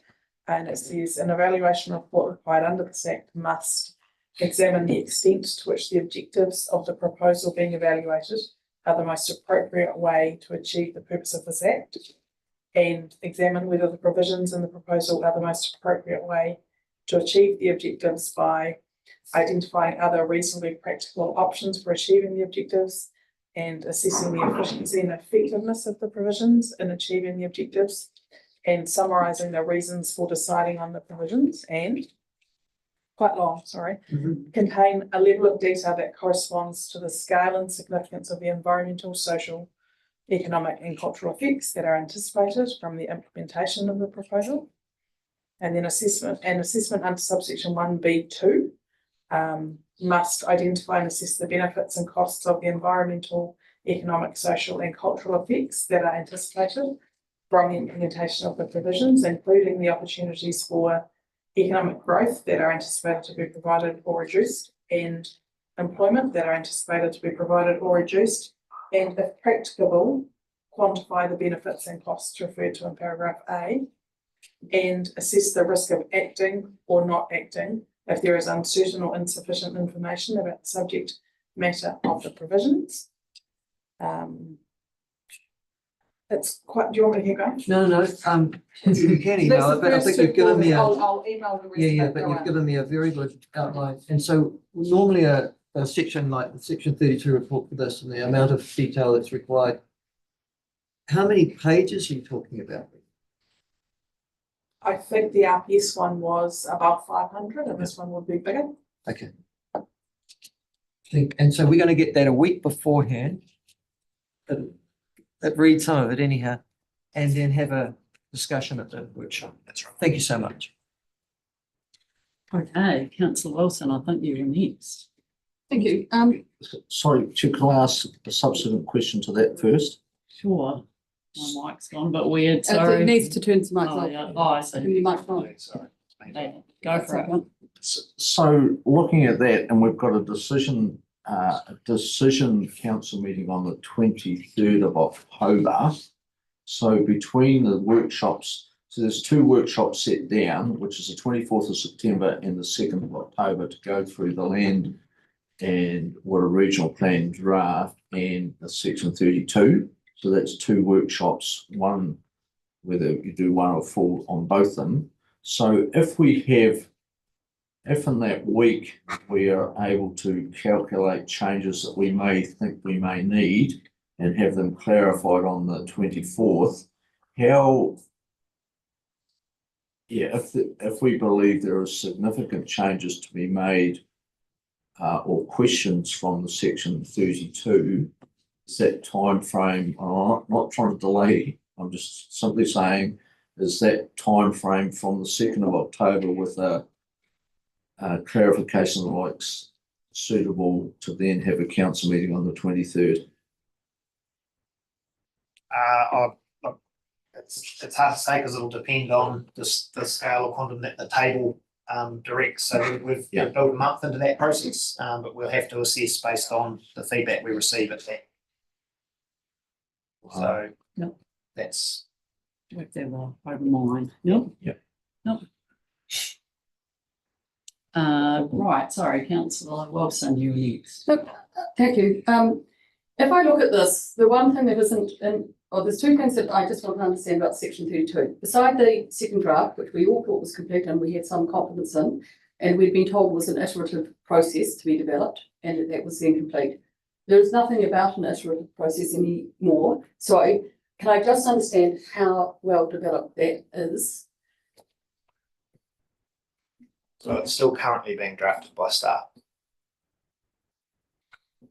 The reason I'm asking that is we were told at the last meeting, I think, that it was completed. It's subject to an and it's still in here, the second draft is complete, subject to the ESP committee feedback on draft, but we haven't got an ESP meeting, I don't think, before September, or have we got one before the September 23rd? And I'm just wondering when that feedback on the draft plan provisions is happening. Sorry, I may have missed something that was just said. So that was the those are the referring to the series of workshops on the topics from the clause 3 consultation where feedback has been provided, and so that feedback needed to inform what the content would be, so then the 32 could be drafted. So that's what the reference to those is. It's not a meeting. So it's not a committee meeting, it's a workshop, not a committee, and that's because feedback, we're not decision-making workshops, and I'm getting really nervous about every time we get something because we haven't had any votes, and I am really concerned about feedback I've got. I'm maybe one person, and I'm certainly not getting any necessary support from some of mine, but I don't know if they're getting support. And we've given quite a lot of feedback, and I'm just wondering how we understand if that feedback is being agreed to or not agreed to, or we've got no role in that and just take it as not being agreed to. I haven't understood the feedback that's been going back and how that's going to be dealt with. So you're right, and we're very careful to that decisions workshops are not decision-making forums. They're used to summarise issues and provide options and get general direction, but nothing is confirmed or nothing can be confirmed until we bring back that draft plan, which is currently scheduled for October. Given that then, are we going to have a number of options under, as we do in the long-term plan, because apparently this is done like the long-term plan, we will be given a number of options to decide on at that October meeting? It will either be to notify or not, with direction for council staff to go away and work, but there won't be options. We won't have a series of options within it to pick what goes in the plan or what doesn't. It will either be notify or don't notify, and we will understand what the reasons are and the direction that's been given. We'll have to go away and rework the project plan and the timetable and bring that back. Thank you. Councillor Mekong.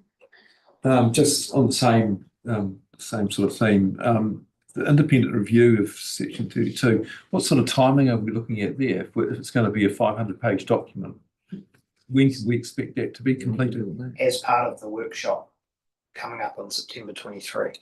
It'll be done before then. And just another question then, just about the Maori economy report. Now that's supposed to be completed 9th of August. Is that completed? Yes, we have. So that's completed and will be appended to the 32. So you will have visibility of that. So that was submitted to staff. Thank you. Thanks. Councillor Malcolm. Can we have that report sooner? If in fact the section 32 is going to be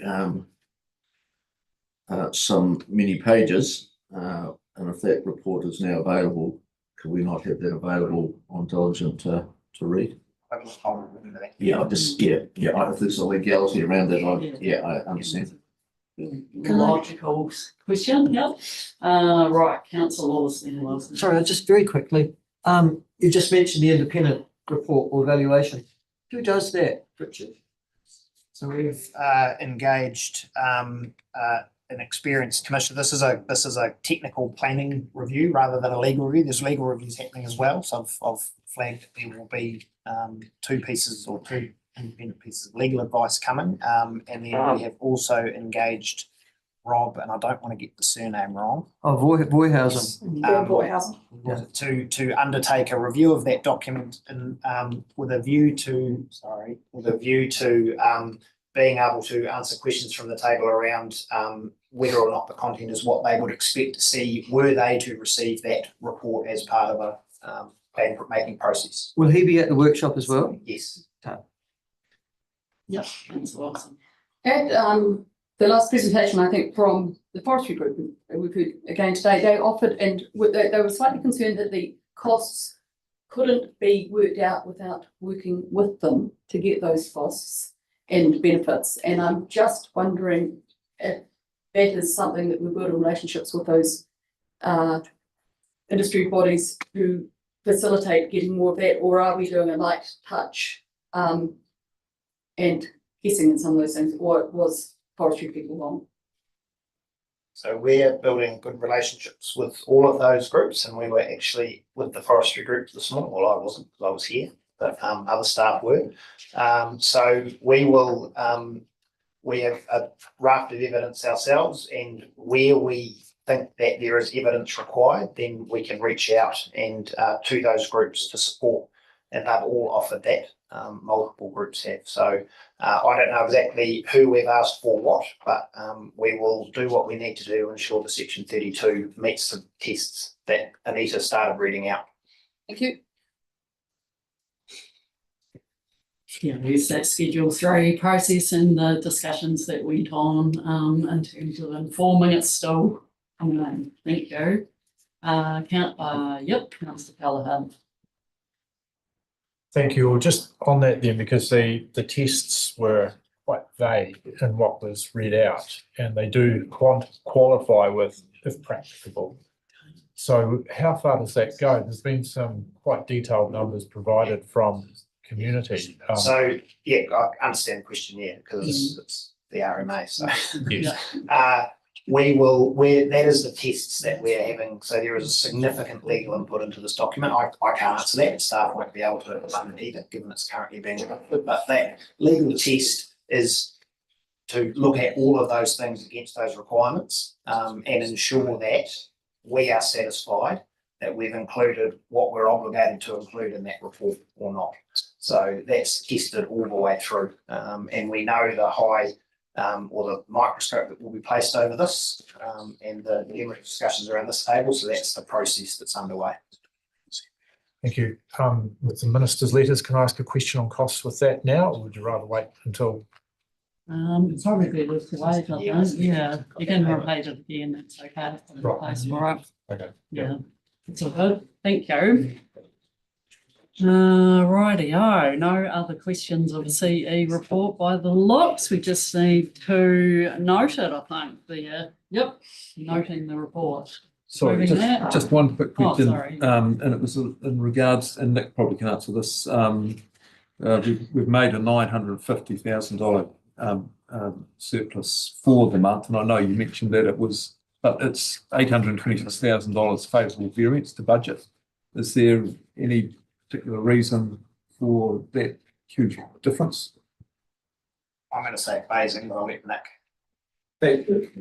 You're referring to the other gains and losses? Statement of comprehensive revenue expense. Yes, yeah. Other gains and losses. So the other gains and losses is the managed fund. So that's the managed fund gain. Yeah. Primarily, we do also have in the budget. We factor in a small increase in the value of the investment properties, which doesn't come into the end of the year. But effectively, the budget that you've got there is just, as Richard said, based divided by 12. Yep. So it's relatively low, but the real driver of the variance is the actual number, which a $950,000 gain in the managed fund in 1 month is pretty significant. But having said that, that's just market driven. Markets have been a bit weaker sort of in the last quarter of last year. So a bit of that was just pulling back what had dropped off a little bit previously. As we see, I don't know what it's done actually this month, but it can fluctuate up and down. So it's really just timing of that actual, whether we're going to see all of that retain and keep going. Phasing and timing is the main driver of it. Thank you. Thanks. Councillor Noon. Thanks, Madam Chair. My learned colleague on my left has just put the draft Otago Land and Water Regional Plan Clause 4A version 15th of July 2024 slid it across to me. Can we all have one of these, please? You have to ask for it. Yeah, but we shouldn't. Are you talking about a hard copy? Well, that'd be nice. Yeah. that would be possible, I think. Yeah, it just takes a bit of printing. Seems to be a wee bit selective about who. Oh. So far, so. Whoever asks, yeah, some people don't want Birthday one. present, Brian, wasn't it? Yeah, not everyone will want one, probably hard copy, yeah. If you'd like a hard copy, just let me know in the break and I'll organise for it and hopefully have it tomorrow. Answer yes, please. Please. 3. Okay, Well, cool, okay, thanks. We're getting ready to note this report, but there's been quite a few hands up suddenly. Councillor Wilson. I had a question for the CS, it's this report, and we burrow down into the details sometimes, and it's really, really important to do that stuff, but sometimes it's nice to get up and debunk amongst the roses. As the CE of a environmental organisation, what keeps you awake at night as far as the environment goes? Or doesn't it? Because we seem to get so doggedly worried about these things as if we were living in hell, really. Most people sleep well. Yeah, no, I don't. It's my fault. I appreciate that. But I'm just wondering, is it, if you got any environmental concerns that we should be addressing and worried about at the moment? Was that not being It's not really a question for me. Ask his wife. It's, and because my job is to provide advice and, deliver the program into the priorities set by council. So it's not for me to dictate those things. What keeps me up at night is the safety of our staff. I'm just not answering your question because you're talking about environmental, but my primary concern is ensuring we've got a workforce that arrives at work and goes home safely and is engaged and is doing a good job. And that's where my focus predominantly is. There are a number of environmental concerns and I get to see a range of them because I try to be across, but I don't, there's nothing I would share in terms of, what is my primary concern. I think we've got to focus across a number of things. I think our strategic priorities we set through the long-term plan give us good direction to what's important for this table and allows us to continue with a number of the work plans that we had underway and we've confirmed again for this current long-term plan period. So that's how I'd answer that one. Thank you. Yep. Right, Lloyd, your hand was up, but are you moving? Yeah, I was just going to move the noting of the report.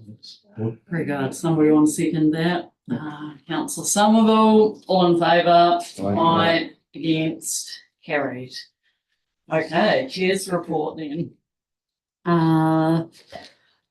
Just a very busy period again for not only staff but councillors. A number of submissions through the submissions working group, and Lloyd presented as well to select committee last week as well. We have been doing consultation on air plan. It was great to have our last meeting in Cromwell and get about and see a few positive environmental projects and some of the work of our own team as well in that area. What else have we got happening? A fair bit. I can't obviously record everything that's been going on across the organisation, but those are some of the key things that councillors have been involved in. Land and Water Regional Plan development remains front of mind, and we have some matters on the agenda that we'll get into, including, I do note the correspondence of the Honourable Penny Simmons, which is attached, but it is attached along with other letters that we have received as well from ministers. Some of them are updates for the sector right across New Zealand, and others are, just recording things like our biosecurity operational plan. They're all there. What else? Of note, it's really good to be continuing the joint public and active transport group meetings. We had one in Dunedin, but we continually have those in Queenstown as well, ahead of the Public and Active Transport Committee papers, so that we're hearing from each other as councils and working strongly together. And I think that's really helped with synergies, but particularly with relationships and understanding each other. Regional sector meeting online with some updates there. which you will have read about. Feel free to ask questions, but that was a quite high overview of a number of important tranches of work that are underway. What else? Most I have touched on already. Yeah, probably don't need to go over too many of them. Maybe report back that we have kicked off on a in a city safety working group. Well, I'm on the oversight group, which is the police, ORC and DCC who meet regularly. But there's an inner city safety advisory group that has been kicked off and has had 2 meetings already, and Amanda is our representative from the ORC. But yeah, it's really good to see that we have had real strong willingness to be involved from a whole range of different sectors. All of those that were identified were willing to get involved, and that means work streams that will make a difference.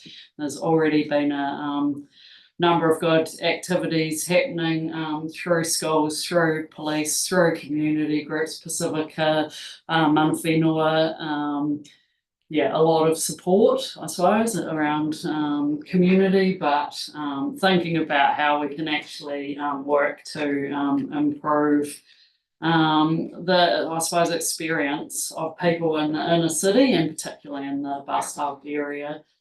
There's good work going on there.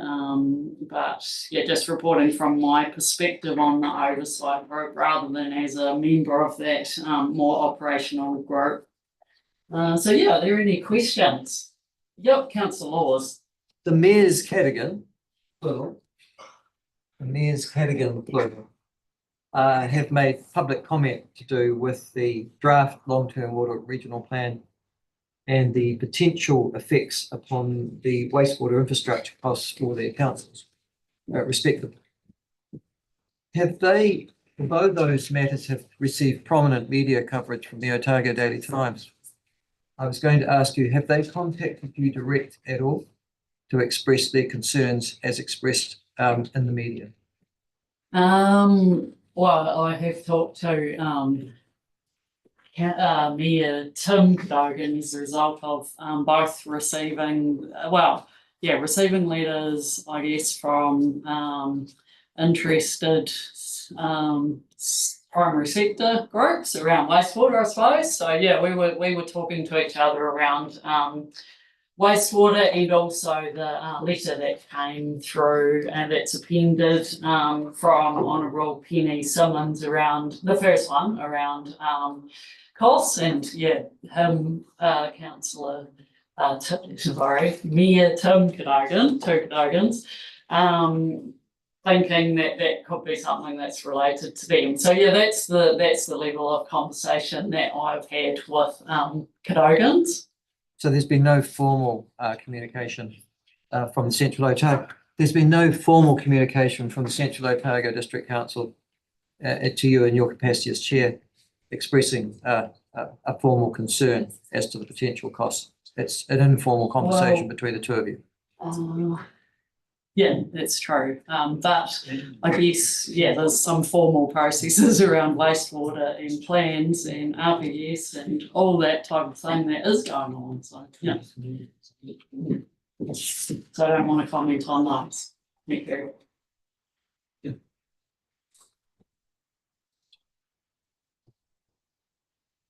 Any other questions? Thanks. No? I'll so move. Thank you. Seconded, Councillor McCall. That's just that they received the report of the chair. All in favour? Aye. Against? Carried. Yep, thanks. 10.1 is annual returns of inactive subsidiaries, which is a paper that appears every year and is in relation to Regional Services Limited. Welcome, Mr. Donnelly. It's quite a procedural paper here. Did you need to introduce it at all? Happy to move. Seconded. Any discussion, or shall I ask if there's any questions? You don't get paid by the word. It doesn't appear to be any questions, no discussion. It's going to be quite easy. We'll put it then. All in favour? Aye. Against? Carried. Thanks, Nick. 10.2 Waitaki River update. Anita, welcome. I can't beat that. So yeah, we're noting the report and the really positive progress that's being made by the working group, and we are noting a further update will be provided that in 2025 after early engagement has been undertaken. Those are the recommendations. Yeah, we'll all remember that Councillor Malcolm was appointed as well onto this group, but Anita, would you like to introduce it? So thank you. So I'll just take it as read. I'll just note Councillor Malcolm is actively involved and doing lots of the heavy. We'll start to do lots of the heavy lifting over the next coming weeks, and we've also got both Kate and Tim who are helping out on this project. It is going really well, and we are hoping that both ECAN and you today receive the stuff so that we can continue to move on and start engaging with and stakeholders. So happy to answer any questions. It really is just an update as to know the truth. Yeah. That's the laws. 7A. There's no funding there's no funding currently in the long-term plan year one for this. But I can't quite understand from that. Runaka have submitted to the long-term plan to ensure funding support would be available to actively engage in this process. Is this process? Yeah, so yes, though, so they did submit to the LTP, but the place that we got to from the staff recommendation back to you on that was that we've got budget to get us through this investigation phase, and if the project moves into the next phase, then we'd need to look at funding support for them. Why are we funding them? Can't they fund themselves? So we have a partnership agreement with them, and that dictates that sets out projects that we support them with, and this would potentially be one of them. What's the budget that we have to support them? I couldn't tell you that off the top of my head, sorry. Doesn't seem a partnership to me. Okay. Any other questions on this one? Okay, yeah, thank you. Councillor Malcolm, did you want to say anything as a you might want to move as well, sorry. I thought but we were just talking, and sorry, Councillor McCall, you're saying urgent to Oh, no, I raise just had a something. quick question before. Oh, yeah, no, that's right. I was actually giving Councillor Malcolm a chance to do a bit of an intro as a ref on the group, but yeah, and then I'll come back to a question if he wants, but he can just leave that if he wants to. Sure, people want. Look, I could just to support. Thank you, CE. It's good to see you're efficient. Yeah, we have had 6 meetings, 7 meetings. Look, the returning of the Waitaki River and the Waitaki catchment into one body will be possibly the most significant change into water management in New Zealand. And I say that with all sincerity. It is a major change, taking it from an ECAN and ORC and various groups running it to the whole holistic approach has got a heck of a lot of merit. It will depend on how we put it together and how we approach this next phase of negotiating with ministries that have the powers and the various acts that control the river and the various groups that form that live off and surround the Waitaki River. So we are working in partnership with, the agreement was made between ECAN and ORC to investigate the possibility of returning it to a holistic catchment process. And that was after a request from Moraki, Arawhanua and Wahao Runanga. So We are doing it on that group. There is I am at this stage the only councillor, but we've got the head of planning from here, the head of planning from ECAN, and they are working, I would say, at a very brisk pace, but leaving no stone unturned. And we're set now to go to begin upon approval of this, unless there's something goes awry, to begin consultation this week at pace, to inform the major stakeholders that this process is about to begin, and then we'll go into a staged process of consultation to see where it will lead. So a good rigorous process with the right people and the right level of involvement at this early stage. So certainly worthwhile continuing this next part to see where that gets, to see where the communities wish it to go. So very happy to be part of it and supporting it. Thank you, Councillor Malcolm, a great update, and thanks for your work there. That's 6 meetings and no doubt and a lot of other work as well. So thank you on behalf of us all. Right, Councillor McCall had a question and then we'll go to Councillor Callaghan. Yeah, thanks. Just a quick question. Well done to Kevin, doing an awesome job, big job, and it's something that we look forward to seeing progress. But my question is just the diagram on the second page with the project governance. I just noticed that the project manager's only got arrows going away from them and nothing coming to them. So I would have thought there would have been a link between the project team back to the governance group via the project manager or something there. It's just a line to communication. I just wanted to check up on.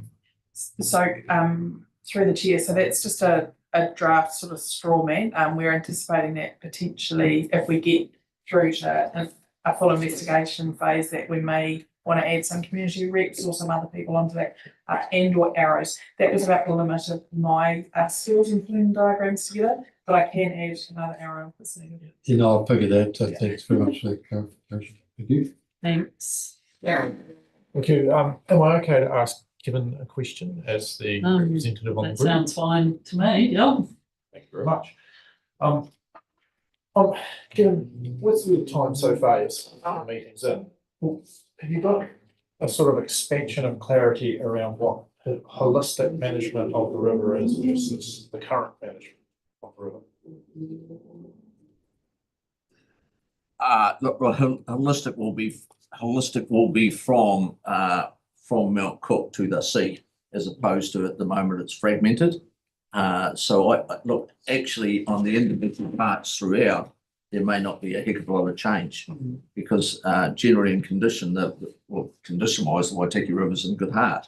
There's a lot of users of it, but it will be. Well, if you're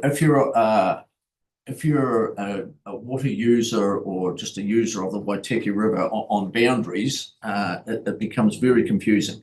It becomes, who do I apply for? What rules do I working to? So to have it under one set of rules, which it used to be part of the Otago catchment, a lot of that confusion will go out of the way. So there'll be one set of rules for that catchment, and that's the we haven't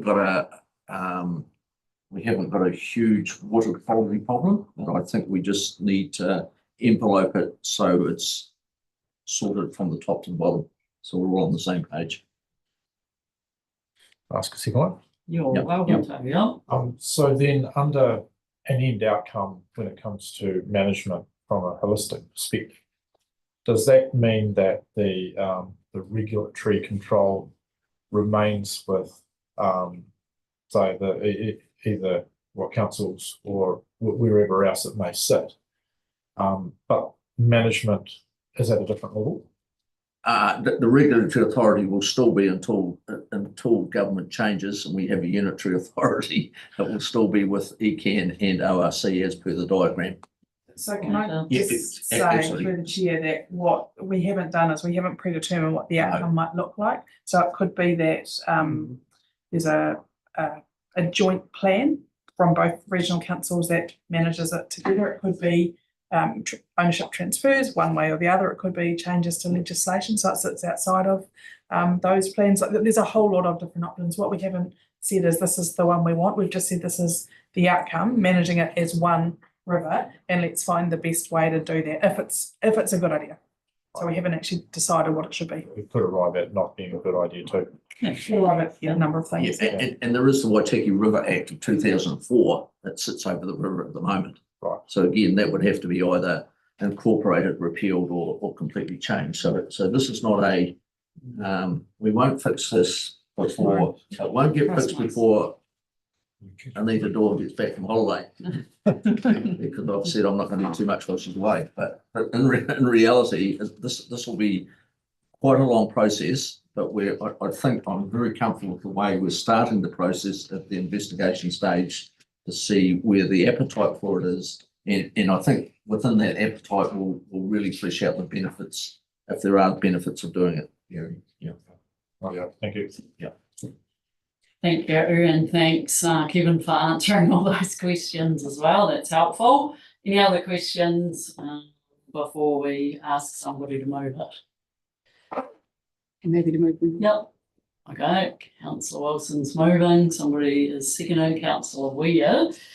Yeah. Oh, I thought I'd stand out of it because I'm presented it. Yeah. Did you want to speak? I think it's great. It's one of the few rivers and one of the, I think the only big river that is split over regional councils, and it's really important that we do try and give it a holistic management and plan for it. So I'm delighted with this is going. I just want to emphasise how important it has been, and we should be reflecting on ensuring that we've got government round table at these sort of things, because it brings a level of feedback to us that I think is really, really important, and that it's really important that staff and councillors are working well on this together. And I think that having heard Kevin talking about the effort that he's putting in, but also the decisions and the conversations that are happening, that it is really important that that happens at that level. So I'm really glad that we've set it up that way, and want to remind us that we should be doing those things more regularly. Thanks, Councillor Wilson. Anyone else want to speak to this? No? Okay, then we'll put it. All in favour? Aye. Against? Carried. Where will we break now? Okay, I would like to move that we will adjourn for 15 minutes. Yep. And somebody wants to second that? Yep, Councillor Mepham, all in favour? Aye. Against? Carried. Thanks.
Yep. Is it the? Is it instantaneous? Okay, so yeah, we're unmuted everyone and we are back after more than 15 minutes. Sorry, turn my mic on when I'm talking. So yeah, the next paper is the 10.3 correspondence received from Minister for the Environment concerning the Land and Water Regional Plan. Author of this one is Richard. And you no doubt have all read it, and also the letters. Sorry, got a flick it in mine there as well. But anyway, there were no, yeah, no, it's all good. We've got 2 letters anyway. Can I ask a question? Yeah, but I was just going to see whether or not Richard wanted to say anything to introduce the paper first of all before we have questions. Thanks. Yep, so obviously the primary purpose of this paper is to confirm that we are drafting a response to the Minister's requests in the 2 letters. You'll note that it's not attached because it's still under preparation. But we are cognizant of the need to bring that back through Council for discussion and approval before it is sent. There was also a note in the second letter around the willingness of the Minister to meet. And in the ability to line up diaries if there was a desire for council to direct that meeting to be set up. We thought it would be useful to get that direction today. So at least we can try and identify opportunities within the ministers, because it would be the indication that it would be multiple ministers, calendars to make that happen. So that's seeking that direction from the table as well. The section, the request is made formally under the RMA and does have a timeframe associated with it. The timeframe for response to the second letter, which is the one that we are basing our timeframes off, is the end of next week. So it is likely that we would have to drop in an extraordinary meeting for council to consider that paper. The majority of the information that has been requested by the Minister, not all of it, but some of it is being developed as part of the Section 32 writing process. So we're just going through, and the intent will be to provide the Minister everything that we have relevant to their request that is currently within our suite of material for the Section 32 report. So that's the process that's being that his staff are working through at the moment to pull that draft response together. Thank you. Councillor Laws, you wanted a question? Yeah, a couple of things. All right, here we go, Richard. Firstly, we've had this letter since the 8th of October, and today's the 28th of October. August, sorry. Yeah, sorry. 20 days, doesn't matter, 20 days. Here's the question. And yet we're coming here to draft the letter. Can I ask what we've been doing in the last 20 days? Because it would seem to me that we could be drafting this letter now, and all you need to do is simply add in the facts. And I was expecting to see today a draft letter. Aware of that. So yes, we have been drafting, but we don't have the material. It's not in a form which in my mind would be useful for a conversation, because we don't have all of the material that has been requested by the Minister. So that's still being compiled and pulled together as part of that response. But we certainly haven't been sitting on it. It's working out what we have access to, who we might need to, where else we might need to go for some of that information the Minister requested. And also I note your recommendations 2 or 3, they're not either or, are they? I mean, we're not anticipating that we're going to seek a meeting with the Minister instead of delivering the letter. No. So we will need to respond to the Minister. The meeting was also offered, but the letters request a response from us. And so can you just clarify for me then, please, on when are we required to deliver the letter from the ORC in response to the Minister's letter of the 8th of August? So my understanding is that those working days would be the end of next week. So that's the date that we'll be working to, unless otherwise agreed with the minister, which is what happened last time a request was made, is there was some additional time to provide for some further information we were receiving. But we intend, and we're currently preparing that draft for the end of next week. But that raises the next question. If you've got a draft prepared at the end of next week, then the council meeting can't be next week, can it? It'd have to be the week after that, yeah? We'll have to look at those timings. The key thing for me is to compile all the information that the minister's requested. That's the first and foremost. Do as much as we can to get as much information that has been requested in that letter. It's the primary focus for staff. We need to enable enough time for this council to review that letter and provide commentary. And we may need to communicate with them through ministry officials, we will, to keep them updated on those timeframes. Councillor Metham then, Wilson. Richard, you mentioned in your report that the staff are currently completing the preparation of the Section 32 report. Is that necessary before, it sort of seems in this that it's necessary to complete before you actually draft that letter to the minister? It's not necessary to complete it, but there isn't a lot of information being pulled together for that 32. That cost benefit and the types of things requested by the minister in their letter is the information that is being prepared as part of that 32. So we certainly don't need to complete it. We're not anticipating and certainly wouldn't be saying we should be waiting, another month. But a lot of it is being pulled together as part of that process. So those are the parallel processes. So it will help the progress on Section 32 report will help with your. Will help provide a more fulsome response to the minister. Thank you. Sorry, Councillor Wilson, then. I'm a tad confused, and I'm sorry, I'm overthinking this obviously, but I just want to check. In our workshops, we've given some direction that will lead us having one option in the 30th or sometime around October. Is that how I put the answer earlier? Draft plan, one option. And yet we haven't had any of the cost benefits to understand and weigh up any of the options to date, because we, despite thinking that it was literally being built up and we were sure that that made sense, we haven't had any of those to go with the options that we've considered in the workshops. Is that correct? So that's what's coming with the 32.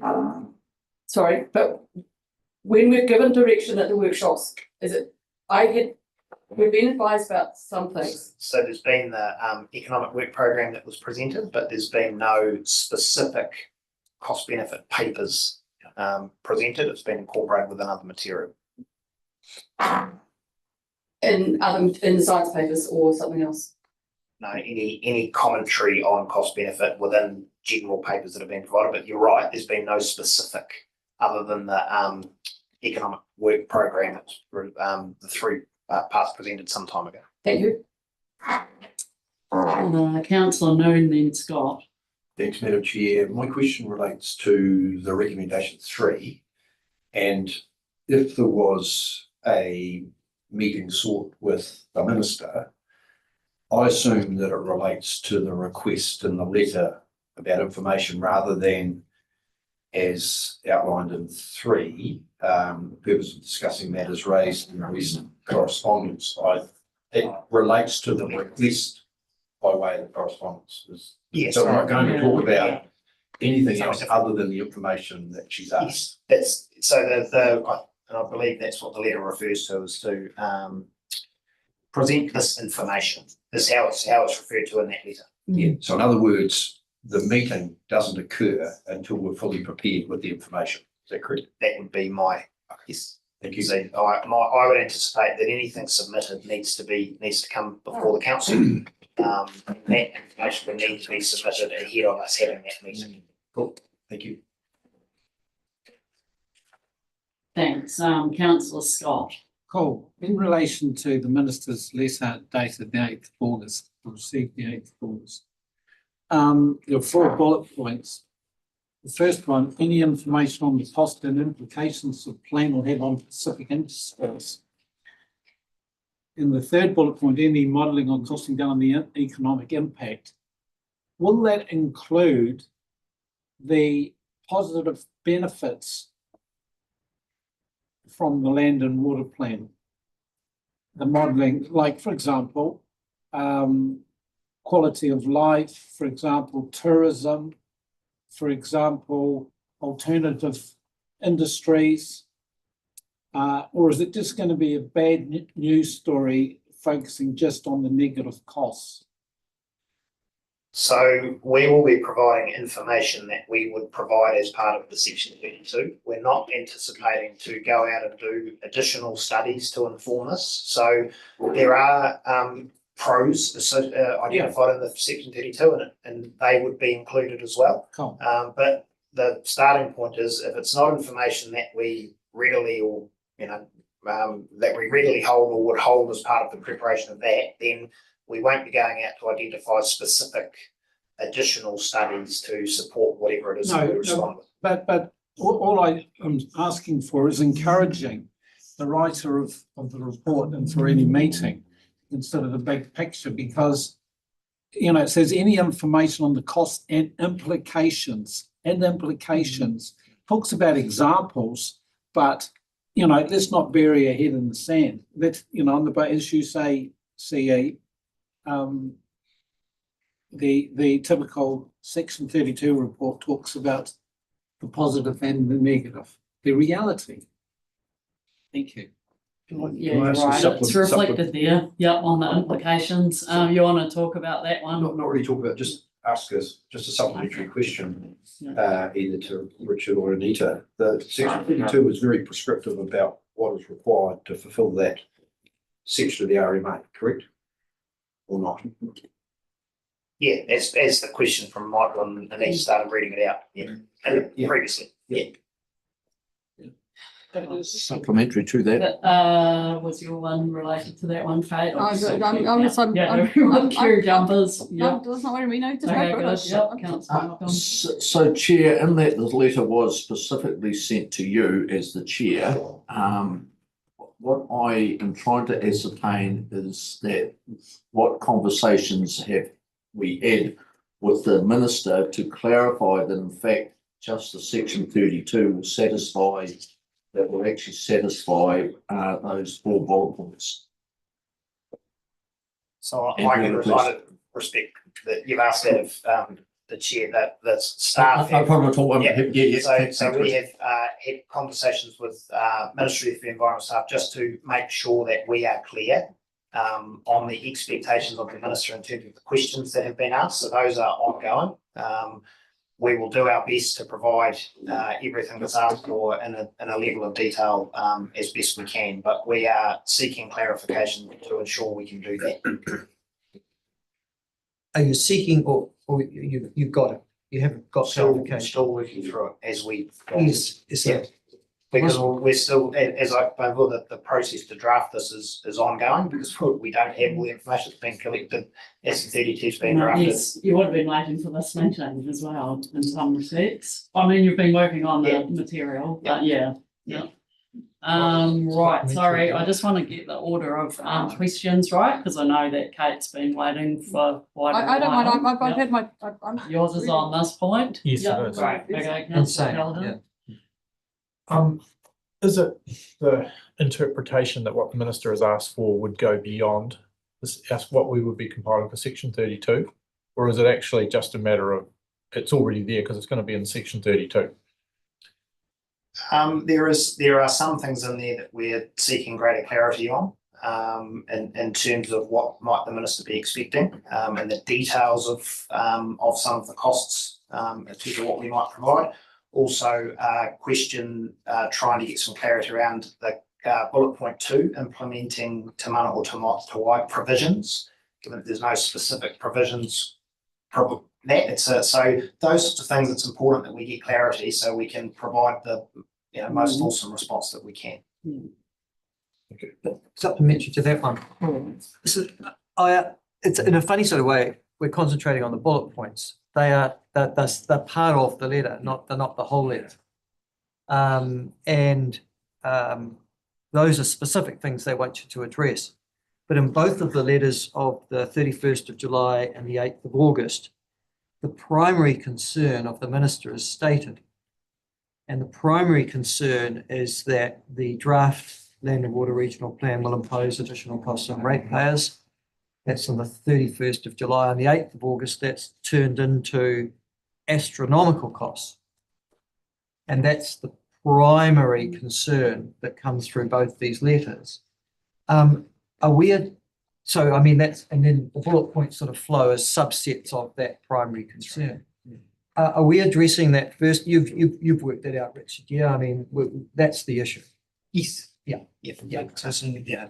There needs to be some material in the response that refers to that, not in terms of some of those things referred to in the 31st of July letter around estimates for Otago ratepayers based on the study of Fairway Farms beef and lamb. So there's some of those things referred to that we will need to include to provide some clarity, as well as specifically responding to those 4 bullet points. Councillor Wilson, sorry, then Councillor Mufon. Oh, yeah, no, covered off. Sorry, I was just checking I've covered everyone here. Yep, no, sorry, mate. I'm finding this really hard because there are some things that I know are in your plan that may or may not have been picked up in clause 3. That would be wonderful examples. And that would be and I can't give them here because it's public. And we're constrained for what we can talk about because we know clause 4A that the public don't. And so I'm finding it really hard, but I would like to be informing the minister, given some examples that we know of, and what the other cost of this is imposing a cost of doing research, looking at alternatives, rather than giving quick environmental gains. And there are some sites that I would look at for that as well. So I'm finding it really hard to have this discussion in public because I'm constrained, but I really know what I want to be asking as examples. How are we meant to deal with that? Well, we could go into public. I don't think it's. My suggestion would be that if there was to be some detailed conversations from material from the plan that is not public, when it comes time to review that, we would take that paper in non-public to allow you to have that conversation. I want to be, but giving them as examples of costs that we're adding on to the minister. I can't talk about it here, and there's one really, really big one. I've set a couple of really, really big ones in there that we are driving some very big changes to in costs, but I can't talk about them. So I'm really conflicted here. How do I deal with it? So we don't have a draft, and we're not seeking guidance on what goes in the draft. Staff will prepare the draft and bring it back. That's why I thought it was our response. This is our. No. Can I finish? Sorry. So we haven't prepared a draft for comments at this. We've indicated that we are currently preparing and we are endeavouring to answer all the questions that are provided. That will come back. My suggestion was, if you feel that when you are providing feedback on it, there are matters you'd like to raise that are not within the public realm, at that time, we could go into non-public to allow that conversation to happen. Well, no, my question is, can I ask you now by email for some examples that you cost out in order that we can give those details to the minister, even if it's in confidence? And I'm really happy to send my email in confidence. But I think I've got some really good examples of things that I'm really concerned about that may not have come up even in clause 3 because they may not have been in clause 3. Or open to be emailed at any time. Just a comment to that, I think what Councillor Wilson is saying is if we wait another 10 days, whatever, to this meeting to review this letter, it might be far better to have some stuff in there for you beforehand to say, well, actually, that would have been a good example. Not doubting your ability to draft the right letter, but if there's particular things that is going to be raised then anyway, well, if we've cut it short, sort of makes quite good sense. And ultimately, the table will sign off on anything. But I'm always open to receiving emails. Right, Councillor Mufon. Probably the same point actually, but it's just the first letter we received was where the minister was concerned about media articles and the concerns of Federated Farms and Beef and Lamb. But those concerns were based around clause 3. They're not the concerns that they would have if they knew of the clause 4? Is that? I don't know if I put that very well, but No, look, I can't comment on Beef and Lamb and Federated Farmers' position on the plan, and whether or not they would still be happy with the current version. We know that there was a release, or there was some commentary from me and Cadogan and Central Otago around the business cases that have been prepared for work that they had previously undertaken. Two of their wastewater treatment plants that we think is the information that was relied on as part of that conversation that happened in the media coverage. That's not information that we hold specifically because it's not our work to undertake. I can't comment on whether Beef and Lamb or Federated Farmers would be happy or otherwise, other than to say that there have been changes since that point. Some of them discussed in public, and we will be able to articulate that to the Minister as part of the response. Yeah. And just confirming, you'd confirmed this morning that you actually have been in communication with those bodies, haven't you, in regards to the changes to the plan? Where it relates to their clause 3 feedback, and in some cases where we've had to clarify things with them. Okay. So there has been not every point of every clause 3 submission has been responded to, but we have been going out to clarify particular aspects. Yep. Okay. Thank you. Councillor Laws. Yeah, actually, can I clarify that? Because that is a matter of public record now, and it probably needs to be put to bed. The Central Otago District Council did do work, that's correct, on what it was going to cost them to dispose wastewater to land. And because it's just to explain ways, it's a pretty complex, small but complex area, because there are so many wastewater treatment plants they need. They can't just have one like Dunedin can. They did that work, and that, as I understand, the result of, as you say, others picking that up. But they did that on the basis, as I understand it, as I've been informed, they did it on the basis of their discussions with ORC staff. So they said, right, this is what, and I assume that you're talking about the clause 3 consultation. No? It was prior to, well prior to even the first draft of the Land and Water Plan. It was early 2023, I think, reported through to the council towards the end of that year. Okay. But that was as a consequence of conversations with us. Are they included in the clause 4 consultation? Not clause 4, but territorial authorities are included in the clause 3. Correct. Yeah. So they've got no updated information subsequent to doing that business case that would put their minds to rest. They've got the clause 3 version of the Land and Water Plan, which they're still saying would incur those costs. And they've also now received, there's been further direction from Te Mata Arawai being developed as part of their wastewater standards as well. So there are a few pieces of information in the space that they would be able to take into account in terms of their wastewater plan.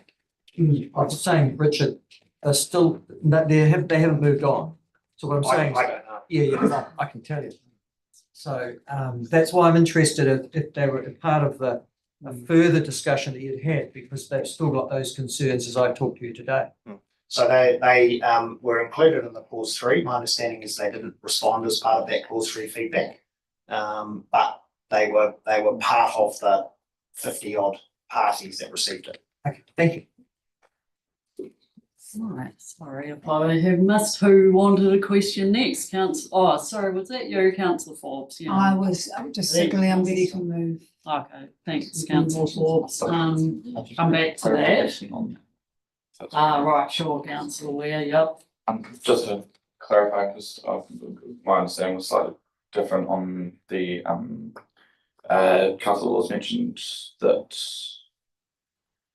the reason CODC have done that was due to conversations with us. Can I just clarify whether that's... No, it was a business case looking at options to replace or their future options for wastewater disposal in Otago and Alexandra. That was the primary purpose of the business case exercise.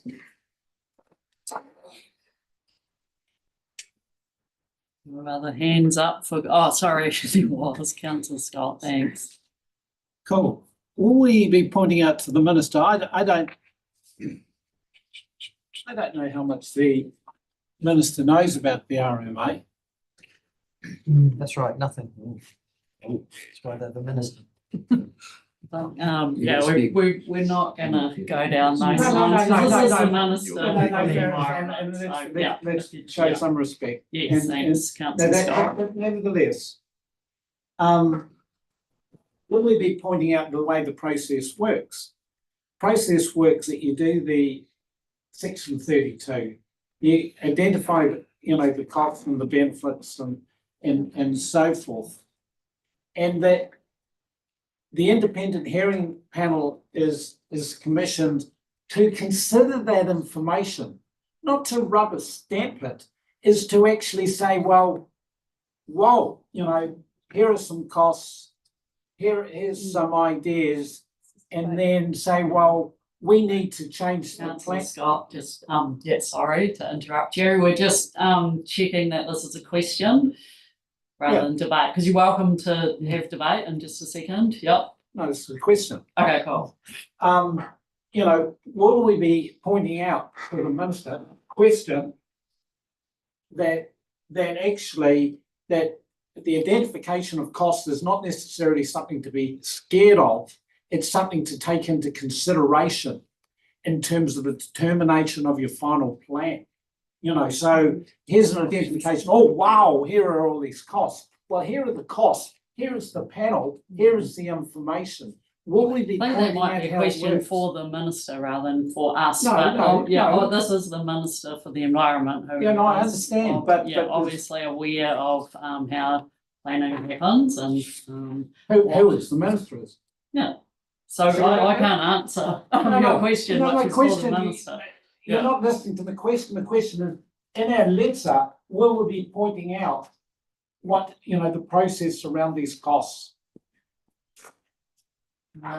Probably no, because she knows what the process for making a plan is under the RMA. We wouldn't intend to be including a summary of the process for plan making under the RMA. We would assume that that's advice that the minister will receive from officials. Well, we've been given a guide in the letters around what matters the minister is specifically interested in, and that's what we will be looking to provide in the I guess another answer would be that the material will come back to council and we will have some input into that as well. So yeah, that's another answer. I mean, at the end of the day, we're going up, possibly going up to visit the minister. I mean, if it's all black and white, why don't we just put it in the post? What are we going to talk about? We're going to articulate how the process works and the risks and the benefits and what's going on. Yeah, we've also got a section 27 request and an invitation to meet on that. And there was an answer before given around that question. So, yep, thank you. Any other questions before Alexa's signal that she'd like to move? No? Okay. Somebody care? Well, sorry, what would you like to move? Yeah, and I note this report directs staff to prepare a draft response, and I think we should also, though I'm open on this, seek a meeting with the minister. Something I'd like to move in 3. Okay. Could we minute? I don't want to second a question of you, but I want to second it. Sorry. Sorry, it's a question for Alexa. Well, with an amendment, because I think it's Minister for the Environment or any other minister. Okay, we'll see if there's a second. Yeah, thanks, Councillor Wilson. Somebody want to second that? Amendment, sorry. Oh, it's, do I need to? I'm happy to second it. Because I'm no happy one to second it. seconded If you're it, happy it's to. not an amendment. You, I need to have a Oh, you did. Okay, sorry. Councillor Ware seconded then. That was the thing I was trying to clarify. We can't have an amendment till we've actually got a motion. Yeah, thank you. Thank you. I can second your amendment as well. Okay. And so you are moving an amendment. I think the mover and seconder were happy to be any ministers if that was the case, but We currently have it as Minister for the Environment. Minister for the Environment. Do we want an amendment to that? It doesn't need to be an amendment if the mover and the seconder agree to it as well. So Councillor Wilson's right there. So that's the process that she's trying to do at the moment. So if you're happy with what Councillor Wilson's suggesting, you need time to think about exactly what it is, Kate, or It would be, or any other relevant. Or any other relevant minister, yeah, would be correct. Okay, and the mover and seconder are happy with any other relevant minister or ministers. And Okay. the only thing I wanted to say about this is that I think Okay, sure, go we've for it. been, we've talked around it, we've been, thanks. We've talked well around this and we've all read the letters and I think that's the best way to go. We have to prepare a response. We know what that's going to be. We direct staff to do that and we have an idea of what's in that. And I think it's best that we also speak to the relevant ministers if we can. That's all. Yes, hands up, who would like to speak next then? Councillor Laws. This is a bit of a mess, if we could put it generously. And it's become a bit of a mess because of a number of factors, and some out of our control, including a change in government and government policy direction. But I think one of the things that's critical for us is that if we want to have credibility with central government, and that related, I would have given the same speech to Minister Parker when he directed us as well as I'm giving now, we need to accede as quickly as we can. And that the Minister, Penny Simmons, has had to write 2 letters to us is really not good enough from our point of view. We should have, in actual fact, picked this up and run with it much quicker. It is clear from the tenor of Penny Simmons' letters to us that there is an exasperation there, that she had to write a second letter to us. And that we need now to fulfil our responsibilities as a regional council as quick as possible. My colleague, Councillor Scott, and I respect the view, even though he may find my interjections disrespectful, is suggesting essentially that we add a debating point or debating points into the letter. In other words, a sort of an advocacy along with the information that we're going to provide. I think that would be very divisive, Brian, because there are so many different views and they are finely balanced around this table ahead of the consideration of the draft land and water regional plan that we'll have to endorse as a council. I would suggest, my friend, that the best thing to do is simply provide the factual information and then in any subsequent meeting with the minister, we can tease out the pros and cons, the benefits or disadvantages of the plan. And so I would urge that upon us all. And all I'm saying is that I know that this has occasioned an enormous amount of concern in Wellington as to our direction. That concern will not be allayed or alleviated necessarily by our reply. And that discussion is still for us to have. But for the moment, we've got a simple, I believe, statutory responsibility, and I will be supporting this motion. Who did I say was, Councillor Sunville, thank you. Thank you. Look, I think what these recommendations set out the process, the path for us fairly clearly, and so we should follow that. That's helpful. We know what we're doing. I won't get into the wider issues around the plan and the timing. I also think it is very worthwhile opening up whatever channels of communication we can with the Minister for the Environment and other ministers. And so supporting that meeting, that's a good idea. So we can talk things, we can build those relationships further, and we hope have better understanding in both directions. So I'll support this too. Thank you. Does anyone else wish to speak? Councillor Wilson. I just have to say, someone questioning a minister's understanding the RMA having not put an NPS into action over 6 years is interesting. The issue I've got is that I think the amount of data the minister will get will be unhelpful unless we cherry pick some examples in those industries in order to show the real costs. And that I think is our role as councillors. This letter did not go to the council staff, it came to us, and it is beholden upon us to say what is going to be helpful for the minister to see. Now, maybe tomorrow I won't have the same issues. I don't know what I'm going to get tomorrow. But there are some very good examples I think we could be picking.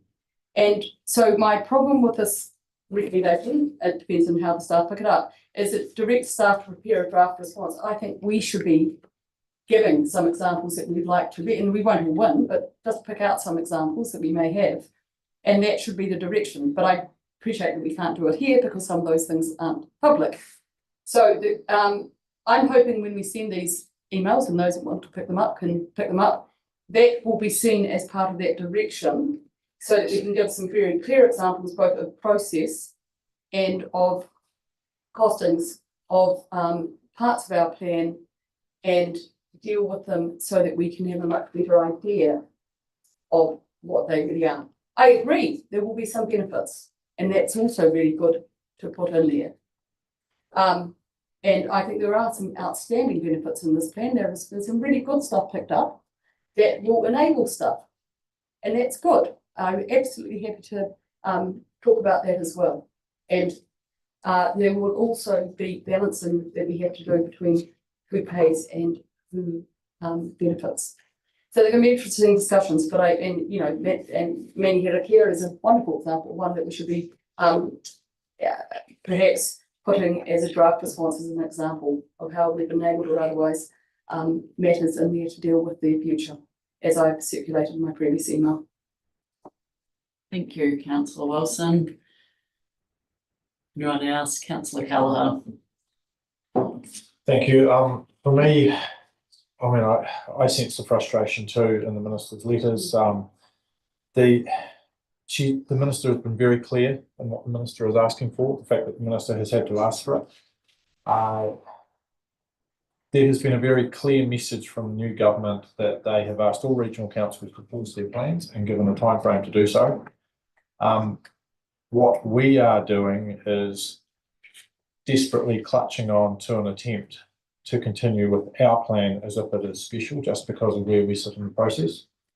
I think we are dancing on coals with the new government. I think we should be abiding by their request, and because it is purely related to the effort, the grief, the pressures that goes on our community to engage with us through our planning processes. And I think there is very genuine intent from the new government that they want a plan that matches the changes that they have signalled. And the situation we currently find ourselves in is not really genuinely following that. I'll support the motions that are proposed here today, but I'll signal my concern remains around the situation that we find ourselves in. Thanks, Councillor Callagher. Councillor Malcolm. Yeah, to say our response, I was disappointed in our response last time to the minister. I will look at the response very carefully this time. It's quite simple.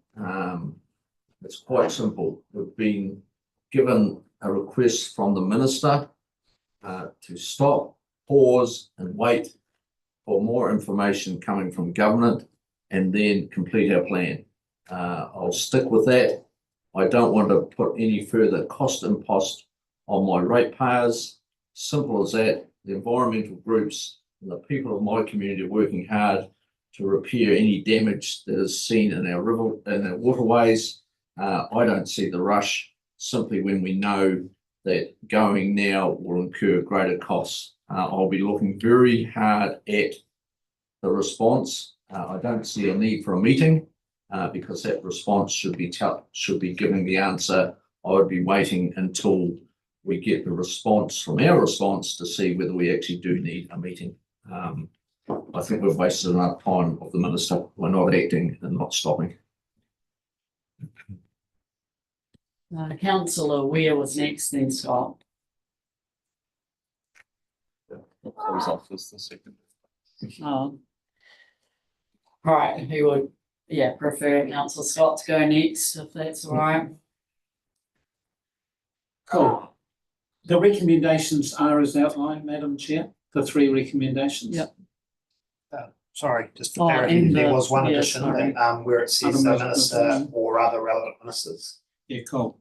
Cool. Thank you. Well, I'm happy to support the recommendations. Note the report directs staff to prepare a draft response to the minister. And yes, today we've had a robust discussion, but yes, we will show respect to the Minister of the Environment and we will respond as requested.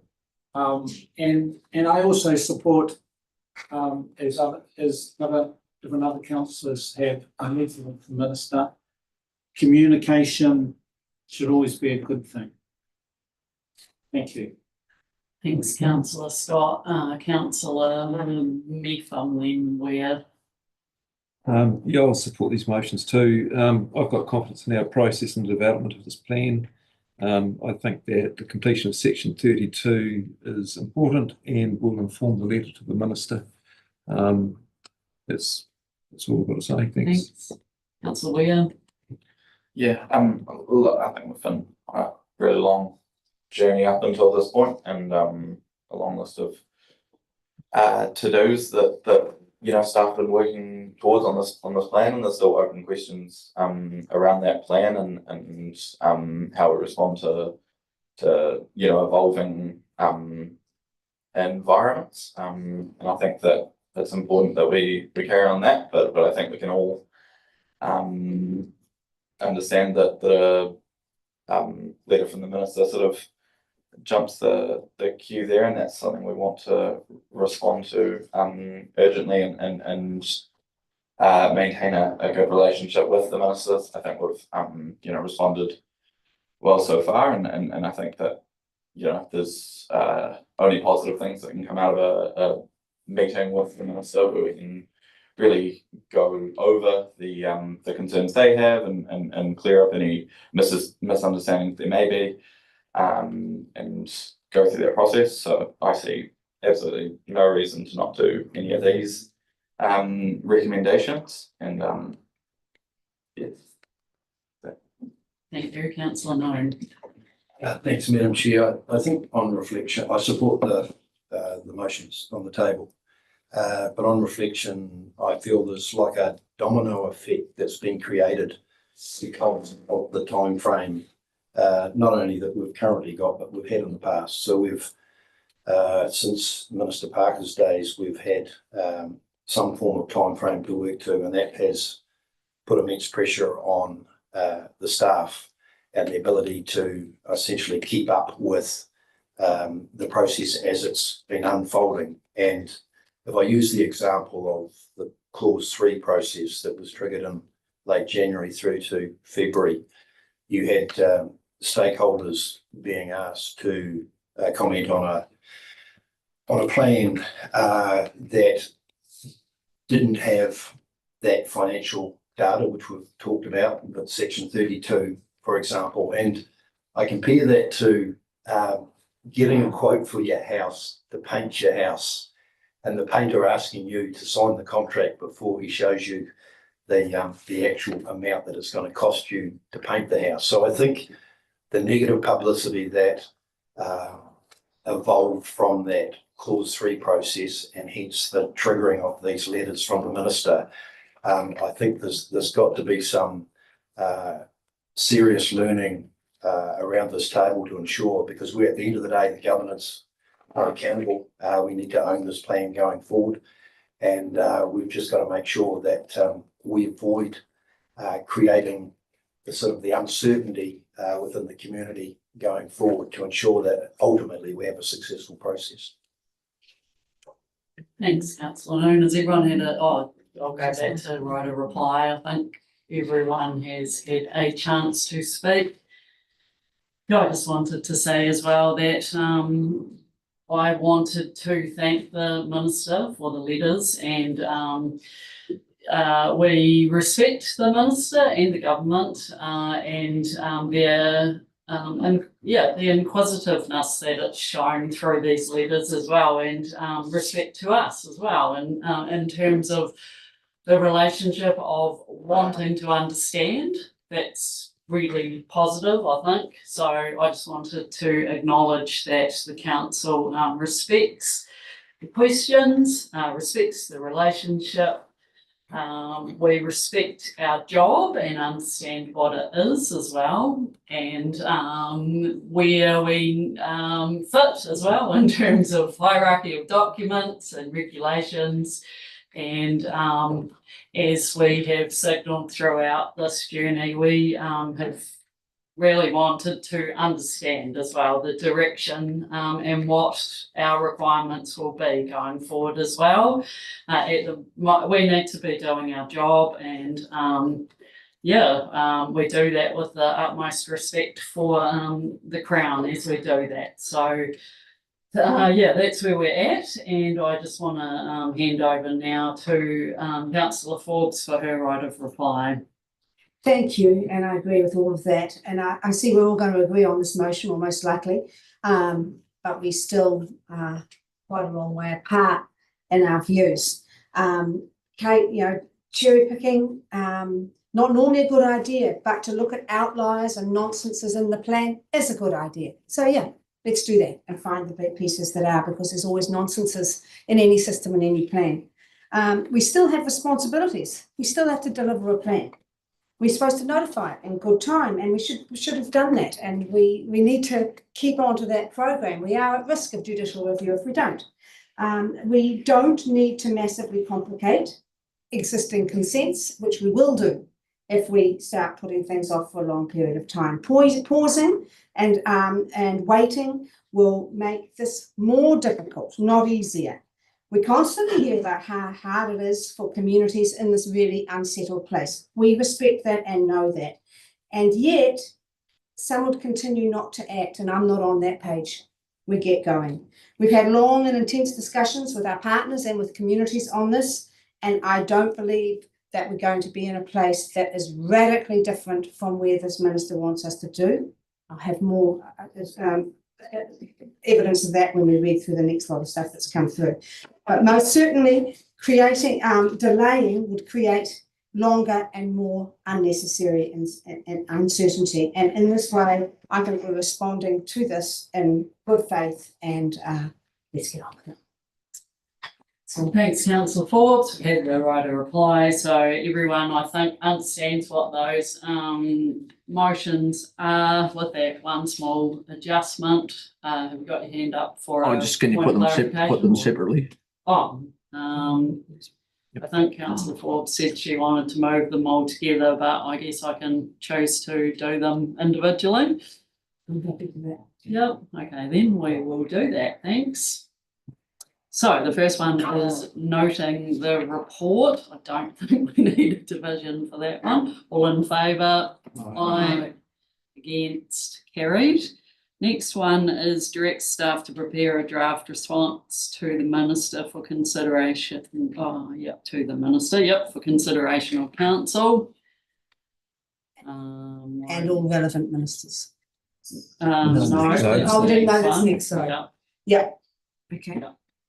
So everyone understands that one. No one's calling for a division, so I'll put it all in favour. Aye. Against? Carried. Number 3, which is the one with the slight alteration. Direct staff to seek a meeting with the Minister for the Environment and any relevant ministers at the earliest opportunity for the purpose of discussing the matters raised in recent correspondence. I'll put that all in favour. Aye. Against? Against. Yep, we're going against. And would you like that recorded, Councillor Malcolm? Sure, no problem. It is passed. Thank you. Yep. I should have asked a question. I'm just re-looking at that direct staff to seek a meeting, but it's for the council, isn't it? Oh, yeah, sorry. Yeah, Yes. sorry. Yeah, no, Yeah. it's, So we would just be seeking that meeting time for. yeah, yeah. And we could talk about the nature of that at the Yes. next meeting we have, yeah. Now, one thing we haven't done, and I suppose it should be in the motion, is when are we going to consider the letter? So I will hope to have a date by the end of this week, and we'll get that into calendars as soon as we can. We don't need We'll to, need to signal to the minister because of the 20 working days too, Yeah. so, yeah. so are you going to write to the Minister, Gretchen, now and sort of let her know this is what we've just said and that a reply is on its way? Yeah, that seems reasonable, Well, doesn't it? I mean, it's a yeah, public still- record anyway, but it'll be ahead of the minutes, so Yeah, yeah, that's. But it would that's still right. be We could politic that. to do. I would Yeah, have thought, I think so, yeah, thanks, council laws, yep. Right, where are we at? We have got 10.4, identification of potential commissioners to hear draft land and water regional plan. Is it? Oh. Sorry. Just in case anyone Yeah, that's wants to right. speak. I've got now. Oh, sorry, Kent, you're fair to go, okay, sure. Go. So just take a 2-minute break. Did you see, I wasn't eager to get back up here. I've done work and plan.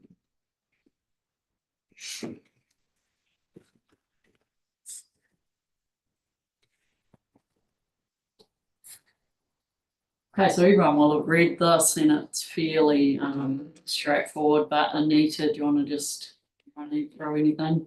No, I think I'll just take it as read. Happy to answer any questions. Yeah. So yeah, as we all know, it's the council has not made a decision to notify the plan at this point. We're all well aware of that.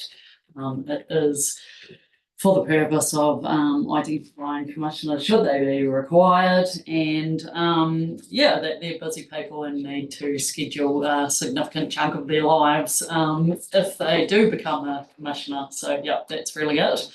But we're all aware of that. Does anyone have any questions? I'd like to move that we lay this on the table. I think we're poking a bear, and I don't want to poke a bear. I think we need to deal with the previous matter first. I'll second that. So you're moved and you're seconded. Okay, then we'll go back to questions, but yep, got that. Sorry. So it's procedural. Oh, sorry, procedural laying on the table. So I need to put it straight away without anything else then. Yeah. Yep, thanks. Yep. Right, so all in favour then? Oh, maybe we're better to do a division, I think, so I get it right with numbers. Yep, thanks, we'll do a division. Yes. Councillor Forbes. No. Councillor Callagher. Yes. Councillor Malcolm. Yes. Councillor McCall. No. Councillor Methven. No. Councillor Noon. Yes. Councillor Scott. No. Councillor Somerville. No. Councillor Weir. Oh, Sorry. No. the opposite of I. Thank you. Councillor Wilson. Yes. Yeah, I didn't think I got to. Councillor Yeah. Robertson last. No. Okay. 7 against and 4. Yep. Motion, procedural motion, you failed. Councillor Methven. I'd like to move the recommendation. Thanks. Any seconder, councillor Scott? I'm assuming there's no questions. There's a question? No, I was going to speak. Okay. Councillor, who moved and who seconded? Yeah, but it's a debate. Yeah, I know, but who moved? Councillor Methven. Yeah, so you get to speak first if you would like to. Look, I keep going on about the process, and this is just part of the process.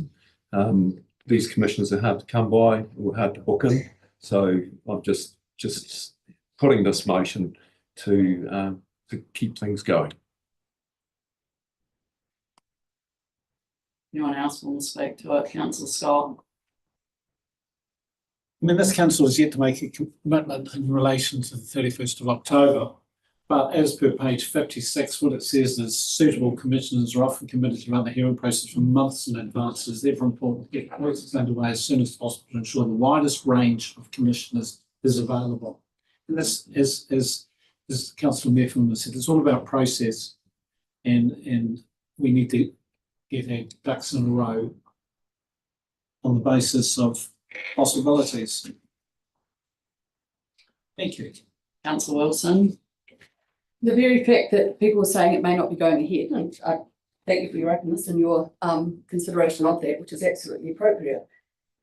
Considering there's the difficulty of doing the RPS, which came out very, very clearly in the decision of the RPS, because of the changes that were happening at the time, and because of the scrutiny that we're under at the moment, I think your conversations with prospective commissioners would be far better done after we've met with the minister.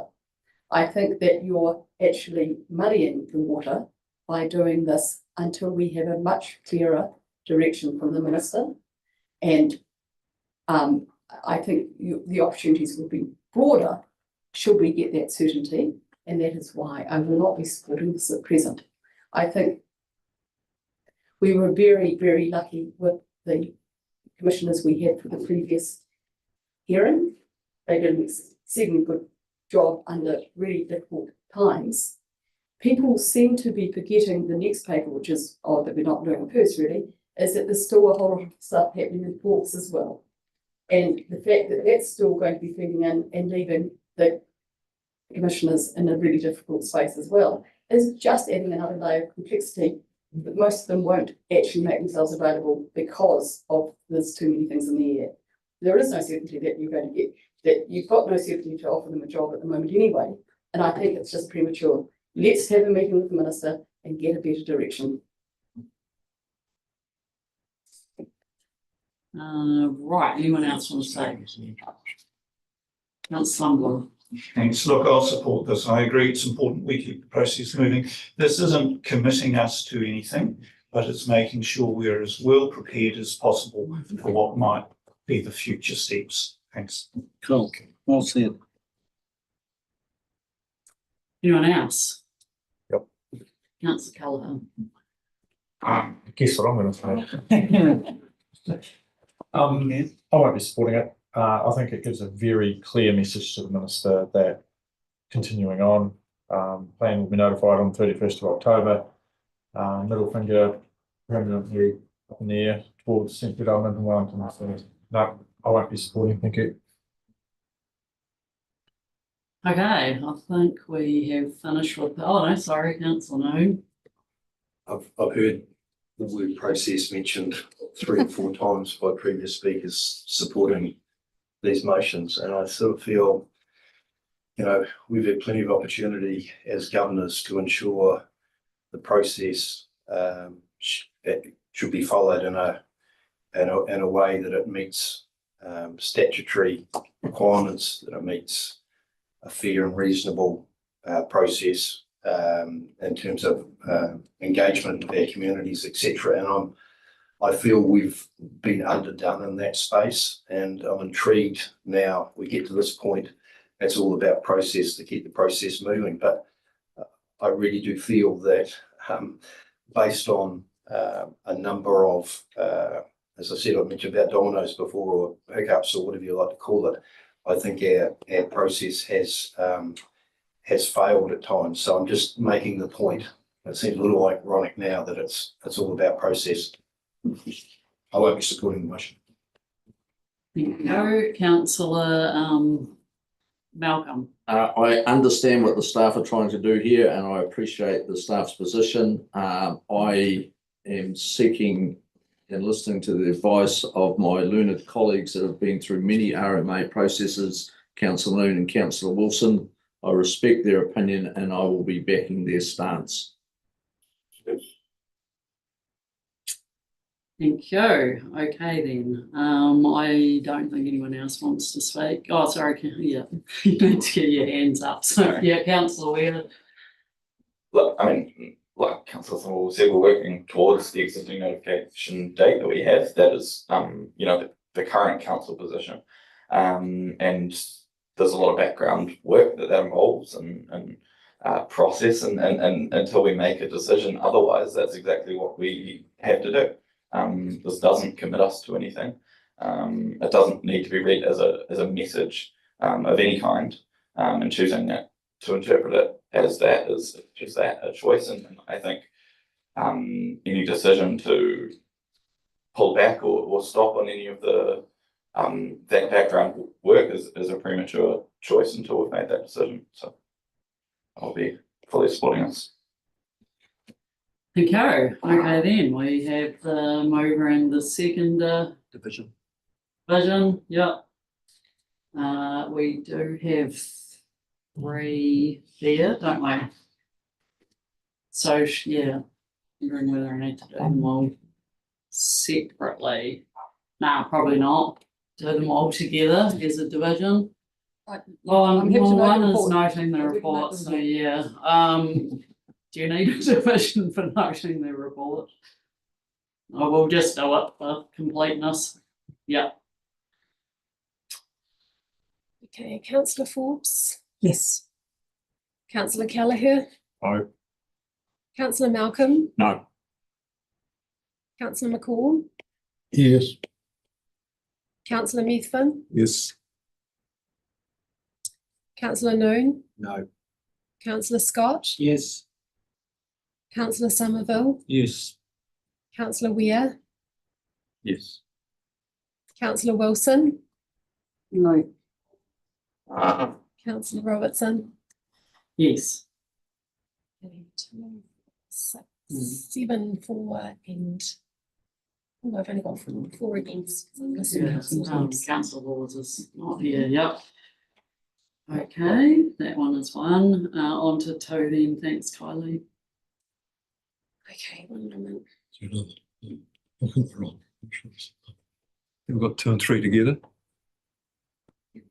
Was that all together? 2 and 3. Notion. Okay. Oh. So number 2 notes at start. It's tedious, but we'll take them separately because that's what I said I would do, yeah. Councillor Forbes, Yes. councillor Kelleher, No. councillor Malcolm, No. councillor McCall, Yes. councillor Methven, Yes. councillor Noon, No. councillor Scott, Yes. councillor Somerville, Yes. councillor Weir, Yes. councillor Wilson, No. councillor Robertson. Yes. 2, 4, Yeah. 6, 7, 4 again and 4 against. Yeah, 1 and 3. Last one to go. All right, councillor Forbes. Yes. Councillor Kelleher, No. councillor Malcolm, No. councillor McCall, Yes. councillor Methven, Yes. councillor Noon, No. Yes. No, I said no. councillor Scott, Yes. councillor Somerville, Yes. councillor Weir, councillor Wilson, and councillor Robertson. Yes. Against, so that's 7, 4 and 4 against. Thanks Kylie, yeah. Thank you. All right, next paper then. Yeah, just double checking Richard doesn't want to be back for that one. Progress update on partially operative RPS.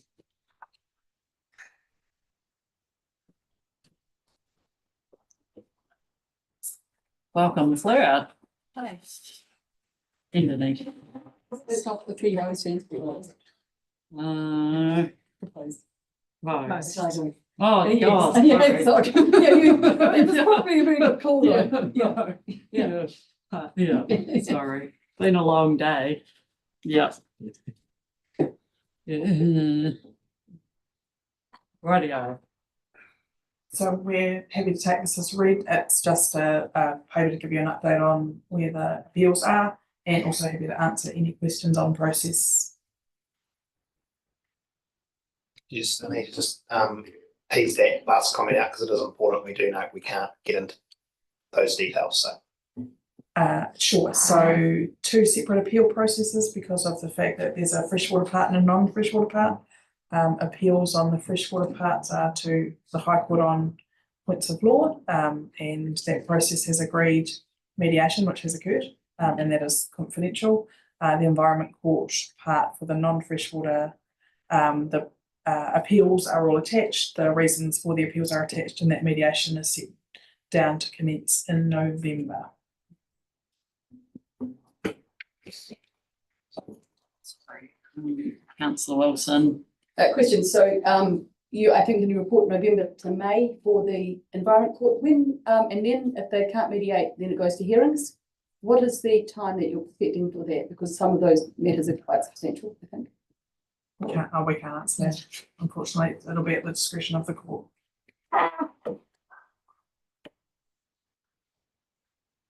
Any other questions?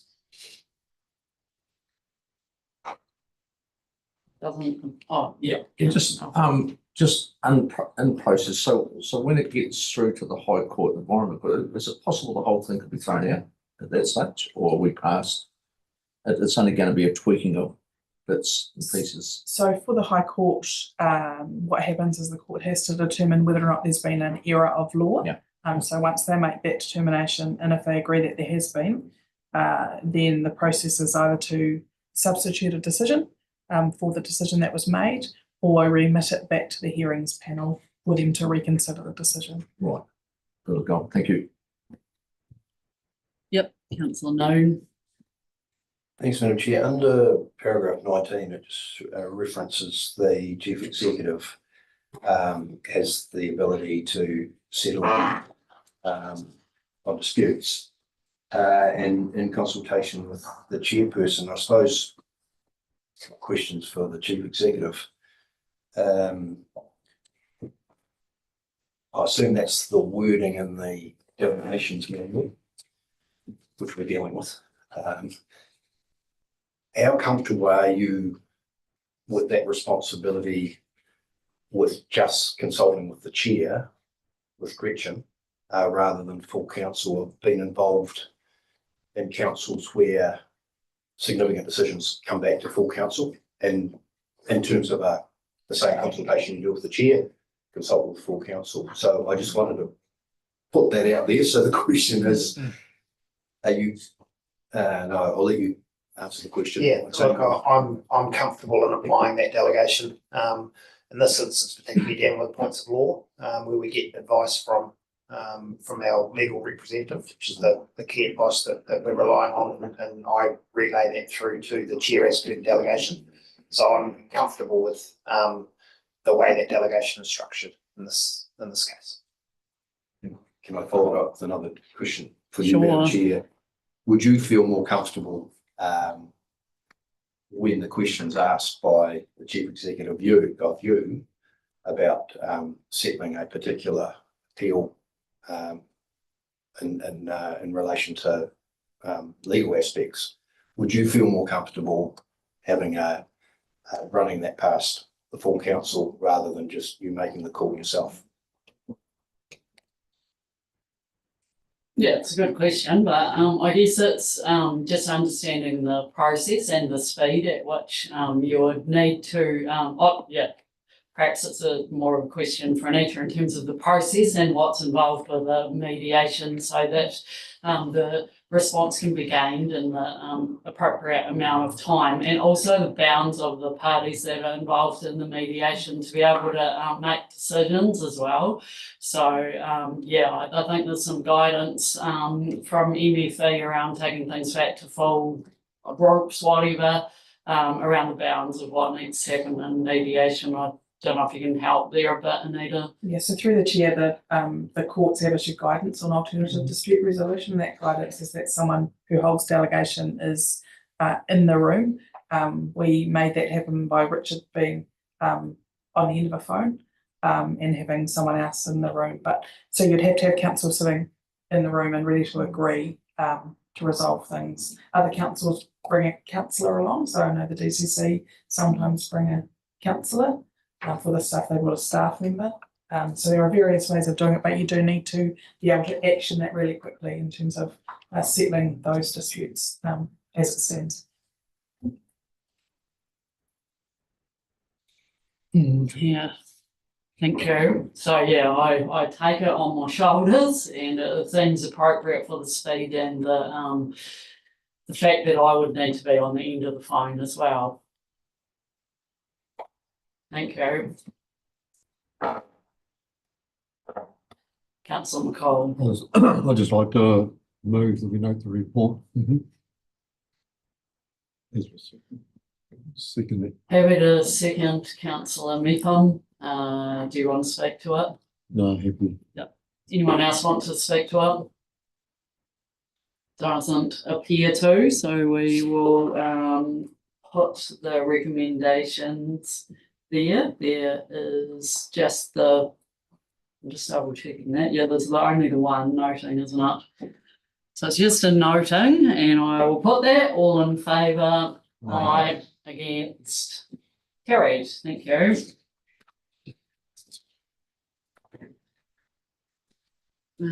Just double checking the additional paper and the number and all that. Oh, so this is the delegation. Yeah, and then the next one. Yep. Right, so yeah, we're up to the, so this one's got 10 points. This is 10.6. Okay, 10.6 delegations. Sorry. Yeah, yeah, that's the main. Yeah, thanks. Sorry. No worries, it's probably just it's an old version. Sorry for the chat, everyone. Just making sure we're on track. Yeah. Yep, cool. So delegations report here, and the author is Janet Ashcroft, who is with us and is coming forth, and Tammy Sargent as well is joining us. Welcome. Kia ora. Kia ora.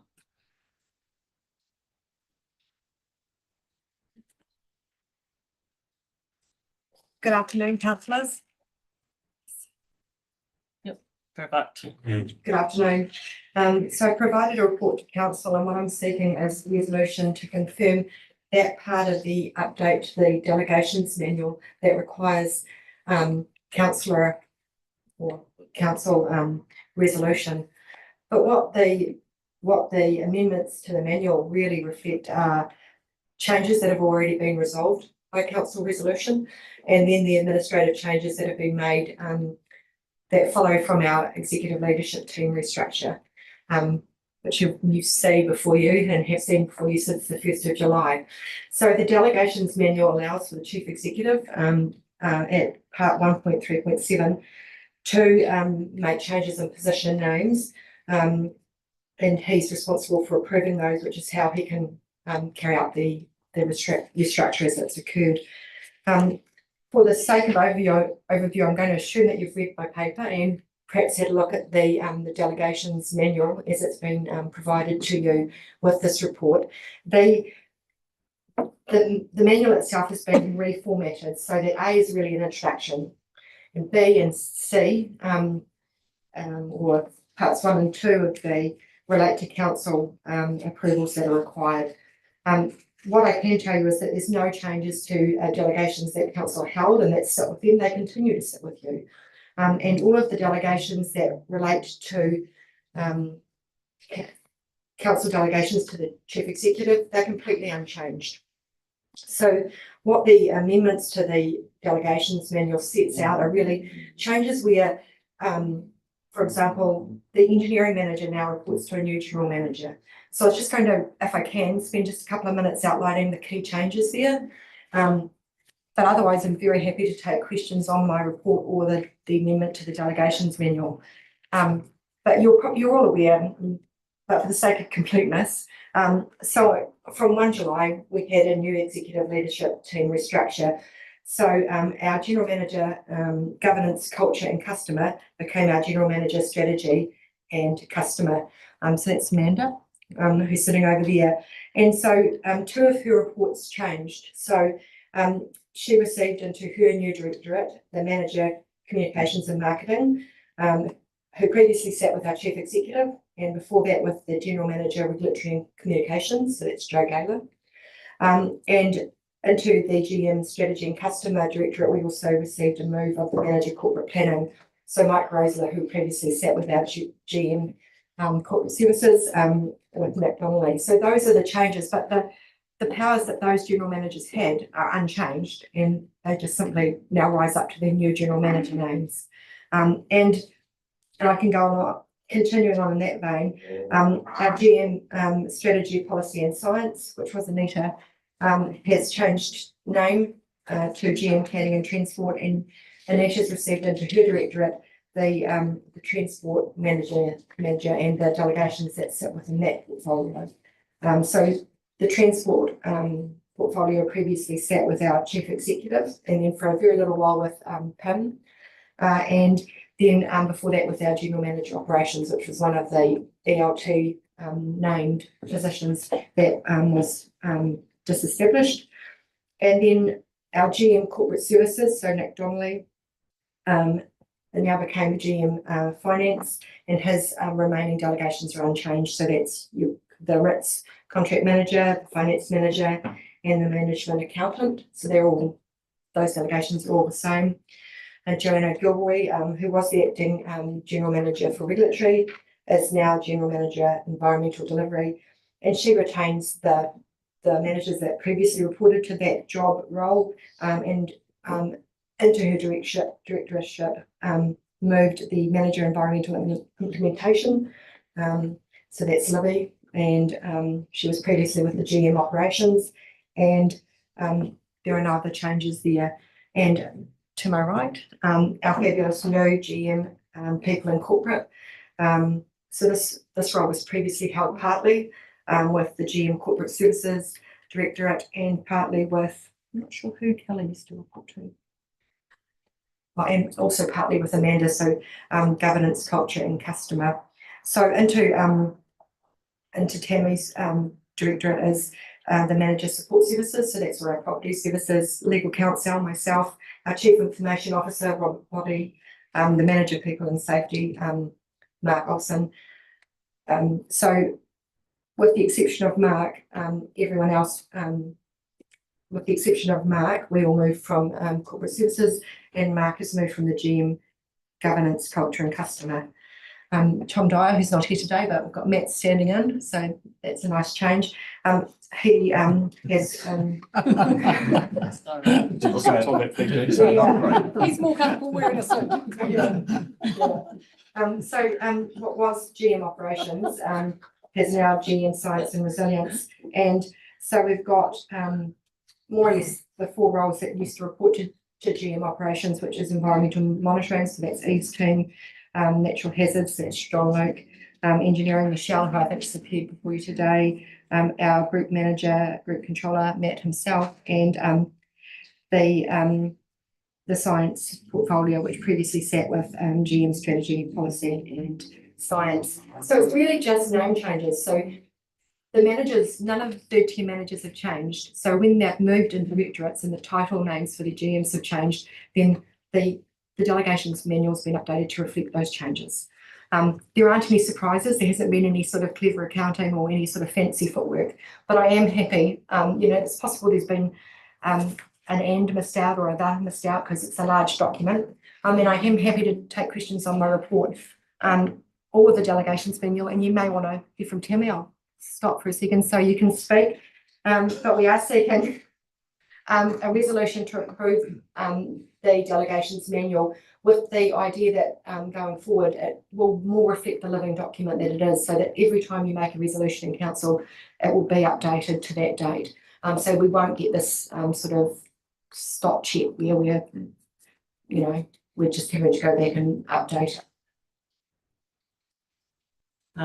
Councillor Wilson, where are you going? And then Well, thank you, and I'm really happy and comfortable with this. I think we're adding workload to the staff in two ways. One is we probably should be looking at our delegations of committees, because there's a couple of instances today that we haven't done it, or this week we haven't done that well. And the other is, and Timmy, this is a question for you. Earlier this year, we had a discussion about allocation committees and no staffing holding that delegation. Is that one that might come up at a later date? I couldn't quite hear that. I think Tammy knows about it. Just through the chair, there is nothing in this delegation manual that updates that. Yeah. So this is as Janet has explained, it's administrative in nature. So no. But it's just because we don't usually like to think about these things, and I'm just putting that I think there are two issues that we need to deal with at some stage. Our delegation, so we can streamline council much better and not have to go back to council, although that may be timely this time because we want to do some changes, and the other one is allocations. Thank you. I'm happy to just move. Thank you, Councillor Malcolm. Then no. Are you comfortable to read it right out to us? Or? Absolutely. I'll second Councillor Wilson. I was going to just move it, but I'll happy to second Councillor Wilson's. Councillor, no, you had a question though before that. Difficulty. Thanks, Madam Chair, page 76 and COVID-19 Recovery Fast Track Consenting Act, which has been repealed, and you've got in the commentary there about you've left the function in and the section, the clause that relates to that repealed act, because it's still relevant until the applications captured under the legislation have proceeded through the hearing processes. So I was trying to understand from July the 8th, 2023, have we still got some live consent hearings that are operating under that repealed act? I'm just trying to understand why you've still got that in there. We do. Joanna's not here, but I spoke to her regarding that matter because we so Joanna's not here, but we did obviously liaise with all of ELT. And it's not that it's still in the hearing process, although that's the feedback, but there's possibility for appeals. So we have to just continue in there, and it's not causing any harm. But if we were to remove it and that became a point on appeal, we would be an issue. So are you saying, sorry, Joe's not here, but are you saying that there are live consents that are still under the appeal period that could potentially, so obviously there are some, there's still some consents going through a live process. That's exactly, that's what you're saying? As I understand, that's correct. Okay. Thank you. Other questions by the looks of it. I have a mover and a seconder. Does anyone want to speak to it? No, thanks. We will put it then. All in favour? Aye. Against? Carried. Thank you very much, Janet. Thank you. And Tammy. All right, now I think we're up to the paper that was inserted.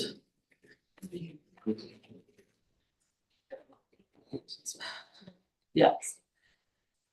So yeah, for those that haven't found it already, this paper was emailed again today. It was been emailed in the past as well, and it has a large, well, it's a large attachment, so it might have taken a wee while to open. Hopefully you've all got it. Just let me know if you haven't got the paper or access to it, and we can just pause for a wee while you find it. Seems like we're all good. Yep. Great. So yeah, welcome along to Brett and to Michelle and also to Matt. Yeah. And are we joined by anyone else? No. Bring your hand if you'd like to introduce the paper. Thank you. Thank you for accepting this paper. We are on a time frame, time constraint with this paper. What I would like to do is just at a very high level highlight the purpose of the paper, which is to seek approval to enter into the Regional Infrastructure Fund, as it's called now, the RIF, with the Ministry of Business Innovation and Employment for part funding across the Contour Channel project. This is very similar to the request that we brought to Council in 2020, 23rd of September 2020, which was the shovel ready initiative at that time. The executive summary really sets out where we're at with the funding amount, which is up to 5.4 million, 60% of the total project cost. It also touches on the business cases that were submitted leading up to this. I do want to sort of also highlight that Council was updated on August 2023 around the climate resilience program and the tranche of funding that was occurring. Then the recommendations are self-explanatory to note. The effects of the funding, the delegations and the approvals that we're requesting from Council today, including some authorisations. We do go into some background of co-investment funding. It's pretty important to understand the journey of grant funding through government, central government, which started in 2020, kicked off again in 2022, and then was revised late in 2023 as the funding business case as we know it now. I do want to highlight items 45 and 46 before we go into discussion. Really highlight that the project that we're requesting to enter the grant funding agreement is a current long-term plan project. It's been a long time it's been a long time LTP project that's had a lifespan of about 20 years to complete the full upgrade. And I'll hand you to Brett in a little minute to talk about the technical reasons and the summary of some of that history. The LTP budget for this project, which is around $9 million, has been confirmed through recent long-term plan consultation and council adoption of LTP processes, along with in the investment programs from the infrastructure strategy, some other key projects which were also put up during the consideration of funding. All of those projects that were put up, which were seven projects which were shortlisted, they are all in the LTP, including the Contour Channel. The full program is in the LTP, and this project was selected by Ministry, largely due to its ability to commence with consents. We are on a time frame with this. Ministry is hoping to finalise all grant fundings by the 29th of September. Sorry, August. Apologies, August. Long day. August. So it follows very much the same theme of the 2020 funding. If we don't, we can talk about the options later, but if we don't accept the funding, it's most likely that grant funding will be possibly delegated to another council or used elsewhere. There is no ability to extend this. Ministry has indicated the funding and the contracts in the works, which really for us kick off in September, October, regardless. As set out in our annual plan and long-term plan, they need to commence. Just a clarification on the funding, and Nick will be if there's any specific questions, but just to confirm that there was no assumption of grant funding included in the long-term plan because the decision hadn't been made by ministers at that stage. So the long-term plan, as it's set out, has this project delivered entirely at the cost of ORC debt funded. If we get approval for this grant today, those budgets will be updated through the annual plan and will reflect the grant funding that we are now receiving for the project, and the balance of the funds to complete it will be debt funded over that 30-year period as per the LTP conversations. So that's the way the current financials sit. Thank you. That's really key to note that our approach with the long-term plan was to put the full project costs in of all of the projects that we put up, and for the contour channel to complete the renewal, including the bridges, it was structured over 9 years. Councillor Wilson. 2 questions. I just want to clarify, in the long-term plan, in the life of this project that you're anticipating, was there $3,600, $3,600,000 available in the budget? Because it's the negatives that have come out that I'm not checking when we covered off. I've got it right here, I sort of looked it up, apologies. I'm not sure what's in line items. So you mean in the now the timeframe we're now proposing? yes, to 3 years. Had we allocated enough capital Yes. funding based on the original? Yes. So I can't read that from table 1 and 2, and maybe I'm just not reading table 1 and 2 well enough. So what's useful to do is if you go to, I'm sorry, it's a rather large scroll, but if you go to Appendix H, we've put extracts from the investment program, which shows diagram 4, Lower Torrey Flood Protection Scheme. It also shows diagram 5 for West Torrey Drainage Scheme. What we've highlighted there is over years 1 to 3 for both of those investment programs is the total program that's been allowed over the 9 years.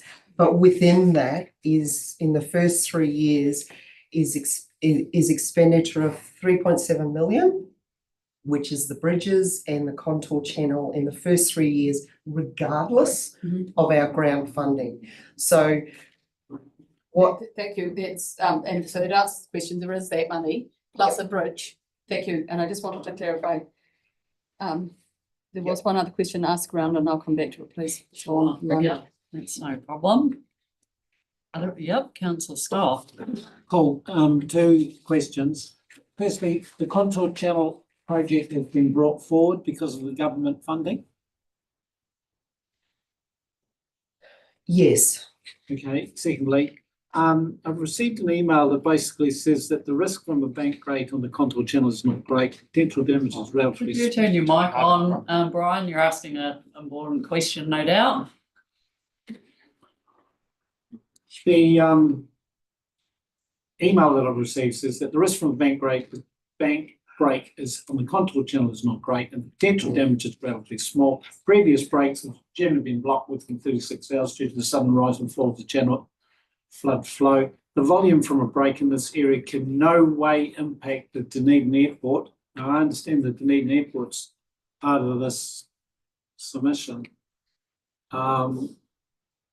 No rational decisions based on a tax break or a subsidy along the rationales of the understanding. It's a similar communication that we received at the Outram meeting that we had with the council, with councillors turning up. So I don't think these comments are particularly new, but I would invite your feedback, please.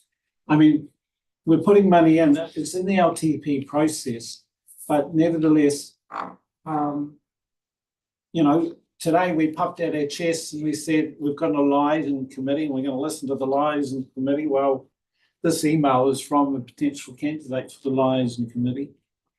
So the question is, what benefits would come from the project?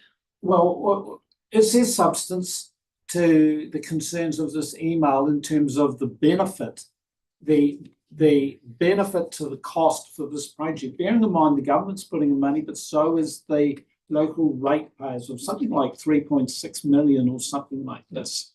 So we're getting benefit. It is, you know, with an engineering hat on. Question, yeah. What are we getting out of this project? Yep. Because it's been challenged. It's not up the head of the priority list. There's a question. Yep, it is. Yep. Okay, we can answer that, and I'll hand you over to Brett to step through some of the journey of the technical reasons for continuing with the renewal of the contour channel. What I do want to highlight is the benefit. the 3.6 million will still be expended over the next 3 years, okay? What the funding allows is $5.4 million of grant funding that won't be rated, right? So there is a benefit financially, but the technical aspects of this, what I thought would be quite useful, and I touched on it quite lightly, that the contour channel has been an upgrade renewal program since post-1980s, okay? It's been in the long-term plan and annual plan since I've been here for 5 years, and it is a long-term project to be completed. So, Brett, I'd like you to just step through some of this history here. And where it sits in the priorities. So I'll come back to that. So to step through a wee bit of the history of the contour channel. The contour channel as a project of work is the first record I found of it being noted as work that needs to be done is post 1980 flood. So the first report it turns up in is a report in 1984, followed by another report in 1985. Both those reports note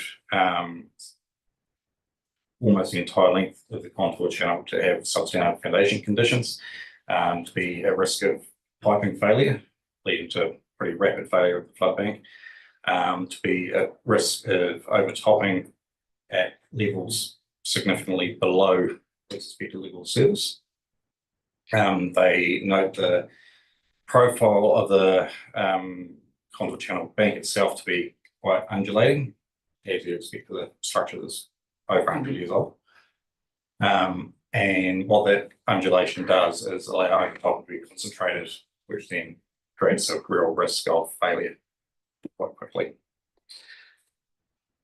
It's documented again in 2006 following the 2006 flood event, where during that event there was quite significant overtopping in stretch of the contour channel upstream of Miller Road, which is the sections that we're looking at addressing as part of this program. Also within those sections, noted in several reports since, there is sheet piles that have been installed to presumably address piping issues.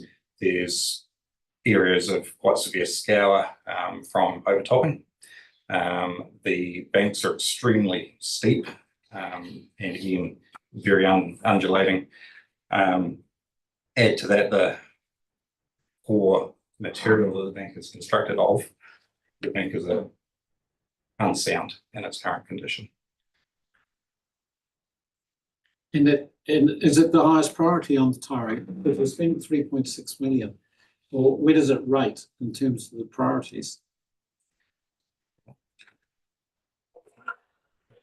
Again, I draw you to the investment programs. So we don't rank the program, all the priorities for the Lower Tari and West Tari are in those investment programs.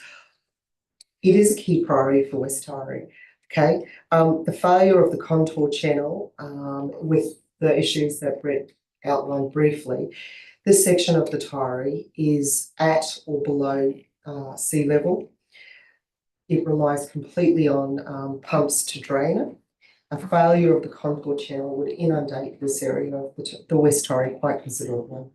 And that's its primary function, is to catch the water off those ranges and channel it to those pump stations. This has been a program of works that had been built into long-term plans again over sort of a 20-year cycle. So we're not moving it around anywhere, but it is an attractive infrastructure project. It's council-owned infrastructure, including bridges and key flood banks that form the contour channel that is attractive to ministry.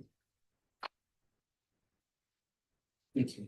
Councillor Noon, then Mefam. Thanks, Madam Chair. Thank you for the report. Always good to get some funding from central government. I'm just trying to understand a $9 million project.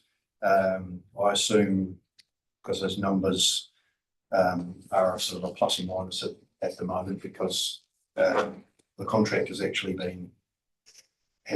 been issued. You've got a consent, but not a contract. So I was just trying to understand if those numbers come in under the $9 million, does that mean we can still secure the 3.6, or is it reduced in proportion?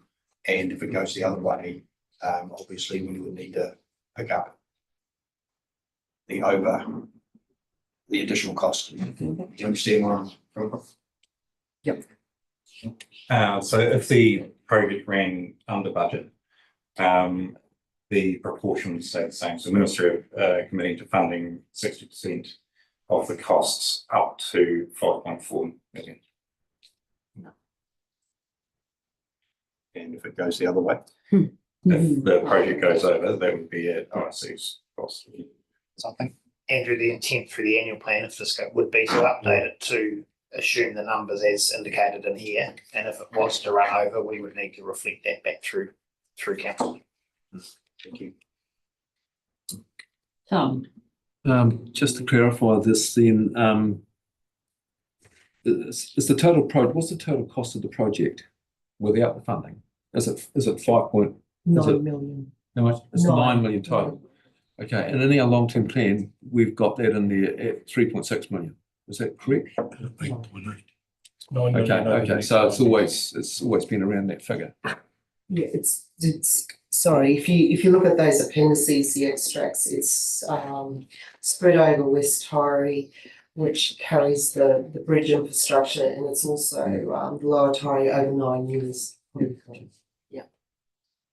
And the other question, how certain are we of getting the funding? It's the ministry have accepted our agreement now with the details updated. There are a few small changes in terms of some clause tidy ups. We have the funding. It's been approved. No, I'm asking you for approval. They've offered it. Right. So. Councillor McCall, then Callaghan. Just quite brief, because the idea we're going to bring this project forward, so the 3.6 million is going to be coming forward. To enable that to happen, will any of the other work be delayed, or will other work remain as per the long-term plan schedule? Across the other investment programs? Yeah, specifically in the priority year. So our resourcing reflects that too over the long-term plan with RFTs and how we would structure our resources. The other thing to remember with the climate resilience projects, they're all inclusive of all costs relating to project management and engineer to contract and things like that. Just to test, because I think it's an important question. So my understanding is that by taking this project on at an accelerated rate, there wouldn't be any impact on the other projects that were already included in the long-term plan for completion in that 3-year period. All else stays the same. Yeah. Thank you. Sorry, Councillor Callaghan, you were next. Thank you. Yep. So by accelerating that forward, and if we are saying that there won't be any impact on the other projects that have been highlighted to us as maybe being of greater concern, and I think the representatives who are certainly contacting us are saying they've been quite clear around that.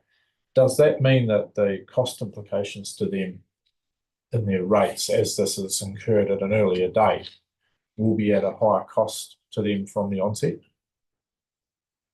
From a contracting perspective? Or from they're going to wear this in their rates. So I think that's related to Kate's question earlier. So the money that we will spend in 3 years was already allocated for the first 3 years of the 9-year program anyway. So the level of investment that ORC is funding is still the equivalent of what we were forecasting for that longer project. Right. So there's no impact on the projected rating by accelerating it. That was what your question Year was. 4 onwards, there will be, because it's we don't have to get into borrowing at that point. It's a benefit in year 4 onwards. Right. Yeah, correct, councillor Wilson. I listen to your answer. Yeah. There's no increase in years 1 to 3 and then benefits from year 4. Any other questions? Yeah, pretty good go on questions, and appreciate the full answers that you've given today as well. That's been really helpful. Right, so does somebody want to move then? And they're well aware of what they're moving there. Just make sure you've got your recommendations, because quite a few of them. Happy to move Yep. that, yes. Somebody second, councillor Weir. Just double check. Yeah, procedurally, whether they need, sometimes they need broken down, just checking we can do them.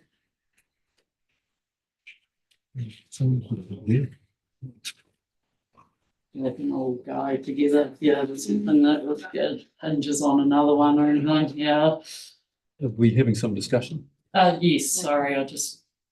The first person to speak, though, if they would like to, would be the mover. Yeah, thanks. Look, I recognise that having just earlier made those moves to continue with the liaison group and having had some feedback from potential people residing there just recently, opposing this makes this a little difficult. However, I think I go back to where we've made these decisions. This is in our long-term plan, it's in our infrastructure strategy, which we adopted just a very short while ago. And there was a long decision-making process, and we've heard from Brett about the long history of this project too. This is an opportunity to receive that government funding for what I believe is an important part of our infrastructure. We've heard that it's no impact on the rates in the first 3 years, but it seems to me there will be a beneficial impact on rating in the years after that because of this government funding. And for those reasons, and for our long decision making to get it into the long-term plan and the infrastructure strategy, I believe we should go ahead with this. Thanks, councillor Sumlow. Councillor Mepham, you want to go? Pretty much along the same lines, but you know, this liaison committee that we've agreed to this morning, which should have a lot of input into this sort of decision. But as an accountant and being on the finance committee, I don't think I can leave $5.4 million on the table. So I think I'm going to have to support this. Thanks. Councillor Scott. Look, I have had some concerns, and what's blown the wind out of me is the 29th of August, because I was going to move it, but it was subject to some type of feedback from the liaison committee. I will support it reluctantly, and what's convinced me is the engineering perspective that actually something does need to happen, even if it's not at the top of the list. And it's timing from a good timing from a subsidy perspective. So it's not perfect, but let's take that opportunity and let's do it. So I reluctantly support it on the basis that we've established a liaison committee and we're not listening. But I will support it. Thank you. Councillor Wilson, no, then Malcolm. This should be a really good news story, but it isn't, because we've got things wrong, and I'm not sure that I'm going to support it. I won't vote against it. I know that sounds bad, but I've got some real process issues here. We put an application in, admittedly, with other organisations, which made it more complex. Didn't take up the opportunity immediately that we could have to get a liaison group there. We knew we'd put an application in. Some people knew, not we didn't all know. And so in that process, we haven't been able to just check off where the nature-based solutions should have been incorporated or something into here. We haven't looked at any other higher priorities for the community.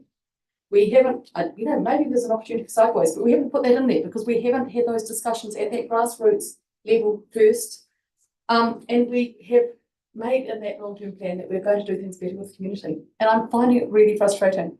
We should have signed this off at the time and had this discussion when the application went in. And this is not the first time we've been caught out doing this, that I find frustrating. And it should be a good news story because you've gone and looked for money for something that's in our plan. And, you know, it's great that the government is doing this, but at the same time, where the government is saying, you know, look for your savings, look for the ways we can do things smarter or better. It seems a lot of money for a line of dirt, which I know appreciate is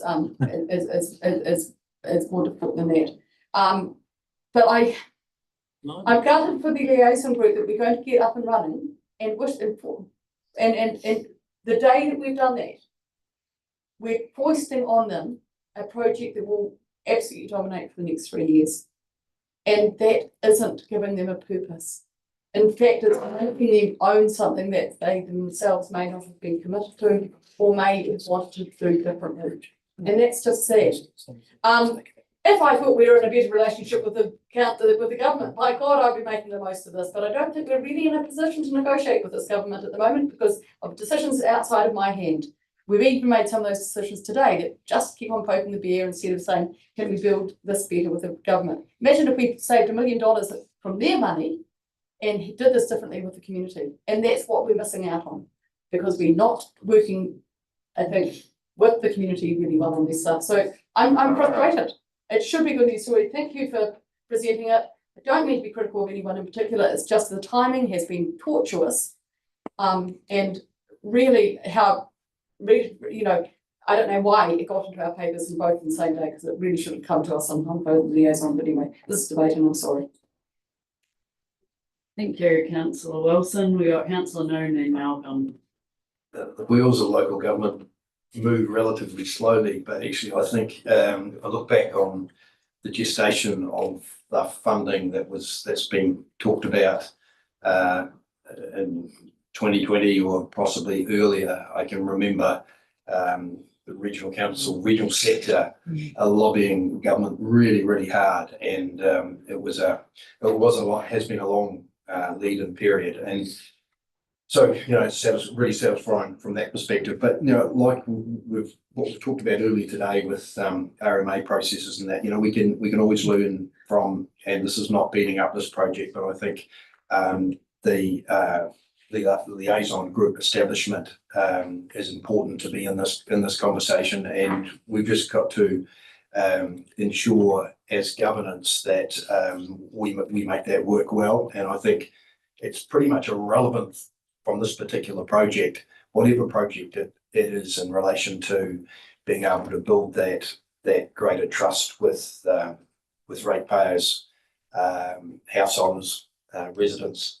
I think it's a really important aspect, and I think going forward, we're going to learn from this, but we can't beat this project up simply because of the timing. It is what it is, but it's an opportunity to take advantage of what we can learn from this and ensure that we keep our ratepayers informed of these sorts of projects. Particularly, this is about resilience, it's about climate change, etc. So it's an important investment, and I support the recommendation. Thanks, Councillor Noon. Councillor Malcolm. I would hope that my accountant would not accept $5.4 million unless he had actually looked at what the implications of accepting that was, i.e. what are the loopholes and what I am committed to. But notwithstanding that, the timing of this is a nuisance, really, because we're doing something exceptionally good. This is an exceptionally good project, and congratulations to the team for getting the money, but it just coincides with the decision we're making about forming something that we've tried for 5 years to get going, the liaison groups. This will be met with angst in some cases, but I think at the end of the day, it is a point in time marking decisions that we've made in a different set of circumstances, and we need to move on and ensure that the liaison groups are a critical part of our ongoing process. So timing is not good, but projects, and we will take that $5.4 million knowing what is in that report and knowing what the loopholes are or the advantages. Thank you. Councillor Callaghan. Thank you. Yes, look, well done to the staff. Obviously, grant funding was available. You won it for these flood schemes, and that is to your credit. It is a shame, really, that when funding is available, it isn't based on the criteria, as the community would agree, and where the priorities sit. And there's obviously some differences of opinion between where I think you are saying the concerns sit with the risks in the scheme versus what the community or those representatives that are sending messages to us are saying. But either way, the thought of turning down $5.4 million that has been made available by the government, there will have to be some very careful cost management across that project, because at the end of the day, that scheme is going to wear cost overruns, and any construction project is scary at the moment when it comes to cost overruns. So I'm sure that will be front of mind on behalf of the community to make sure that money is very well spent. So I think we're going to have an engagement issue to manage with the people there to bring them on board with try and turn around this concern and that potential priority issue that they are raising. So but yeah, I think I'll support it. Anyone else? Yeah, Councillor Cole. Yes, thank you, Chair. Not too long. I think at the end of the day, we get to accept that the chairs that we're sitting in carry some responsibility. I think having just come and had a look down some of the flood stuff in the North Island, at the end of the day, it's perfectly clear that we have a responsibility, first of all, to maintain our flood and resilience structure, at least to the capacity that they currently have, that the public and ratepayers know about and understand. It's highlighted to me that at the end of the day, if you look around some of the affected areas around Gabriel, etc., and the risk to us as a community, as a group, if we do not actively maintain our flood infrastructure, places a significant risk to us. Risk to us from external risks, etc., etc. I think we've heard today from the engineering that there's been a lot of engineering work coming behind, and it's 1980 flood starts, and we've got piping failures, overtopping, etc., etc., cracks appearing, scarring, overtopping, banks not right. So there's a lot of work being done that says that there needs to be some work done to maintain the channel to the specs that it's designed to do. So at the end of the day, the legal risk of us not listening to that is way too great initially. I think it's really awesome that we've started the process for creating liaison groups. And it's really important that we get those liaison groups so that we can look into the future. What we've got in front of us now is an immediate opportunity that we've got it in our infrastructure program. It's been there for a number of years. It's been consolidated. Everybody's known about it. It's budgeted in their long-term plan.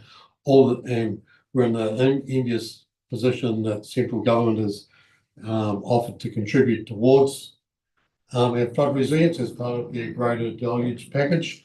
Well done for that.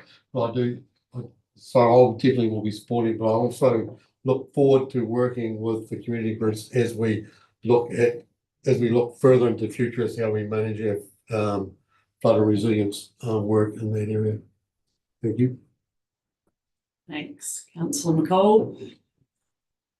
Yeah, I just wanted to say as well that we need to thank the government very, very strongly for this investment into our region, into this package, which has been shaped up over a very long time and we've been fighting very hard to achieve. This is a significant achievement. And yeah, we need to take responsibility. I think that's what Councillor McCall just said. We do need to take responsibility.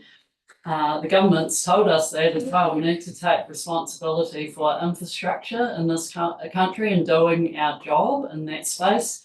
Well, this is our flood scheme. This is our infrastructure. And it needs to be fit for purpose. And we've just heard that actually it's not.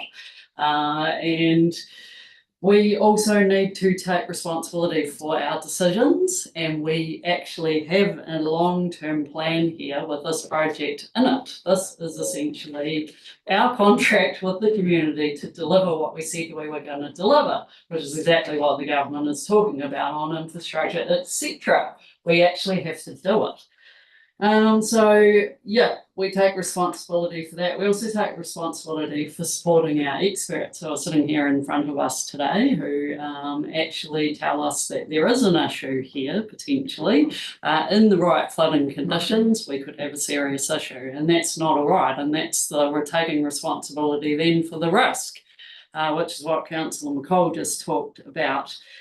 Yes, and we also need to take responsibility for relationships with community, and a lot of people have spoken really strongly and well about that today too, and we don't take that lightly either. Yes, today is a day when we establish liaison groups, and hey, let's not beat ourselves up about that, because that's actually an extremely positive step, and both of these decisions are great today. So there we go. Thank you to the government, and yeah, right of reply if anyone would like that. It was you, Alan. Briefly, yes. Look, this project will bring greater safety to people on the Maori. It will also bring reassurance to us making this decision next time well, maybe not quite next time, but in the future when it rains a whole lot, and we know that in the future it is going to rain a whole lot. So look, thank you to the work and the expertise people who've worked on this have brought. And as Gretchen says, thank you very much to the Regional Infrastructure Fund for this offer as well. Thanks. Thank you. Well done. Okay, right. So we have mover and a seconder. We'll put it all in favour. Aye. Against. Carried. Thank you very much.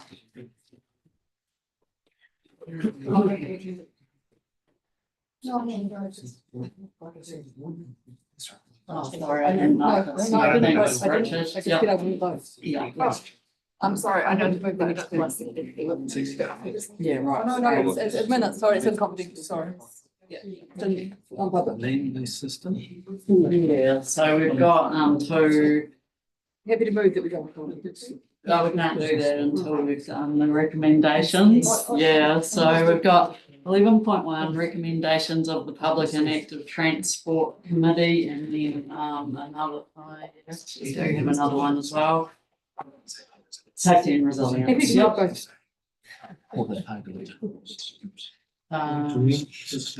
Yeah. Yeah. Thank you.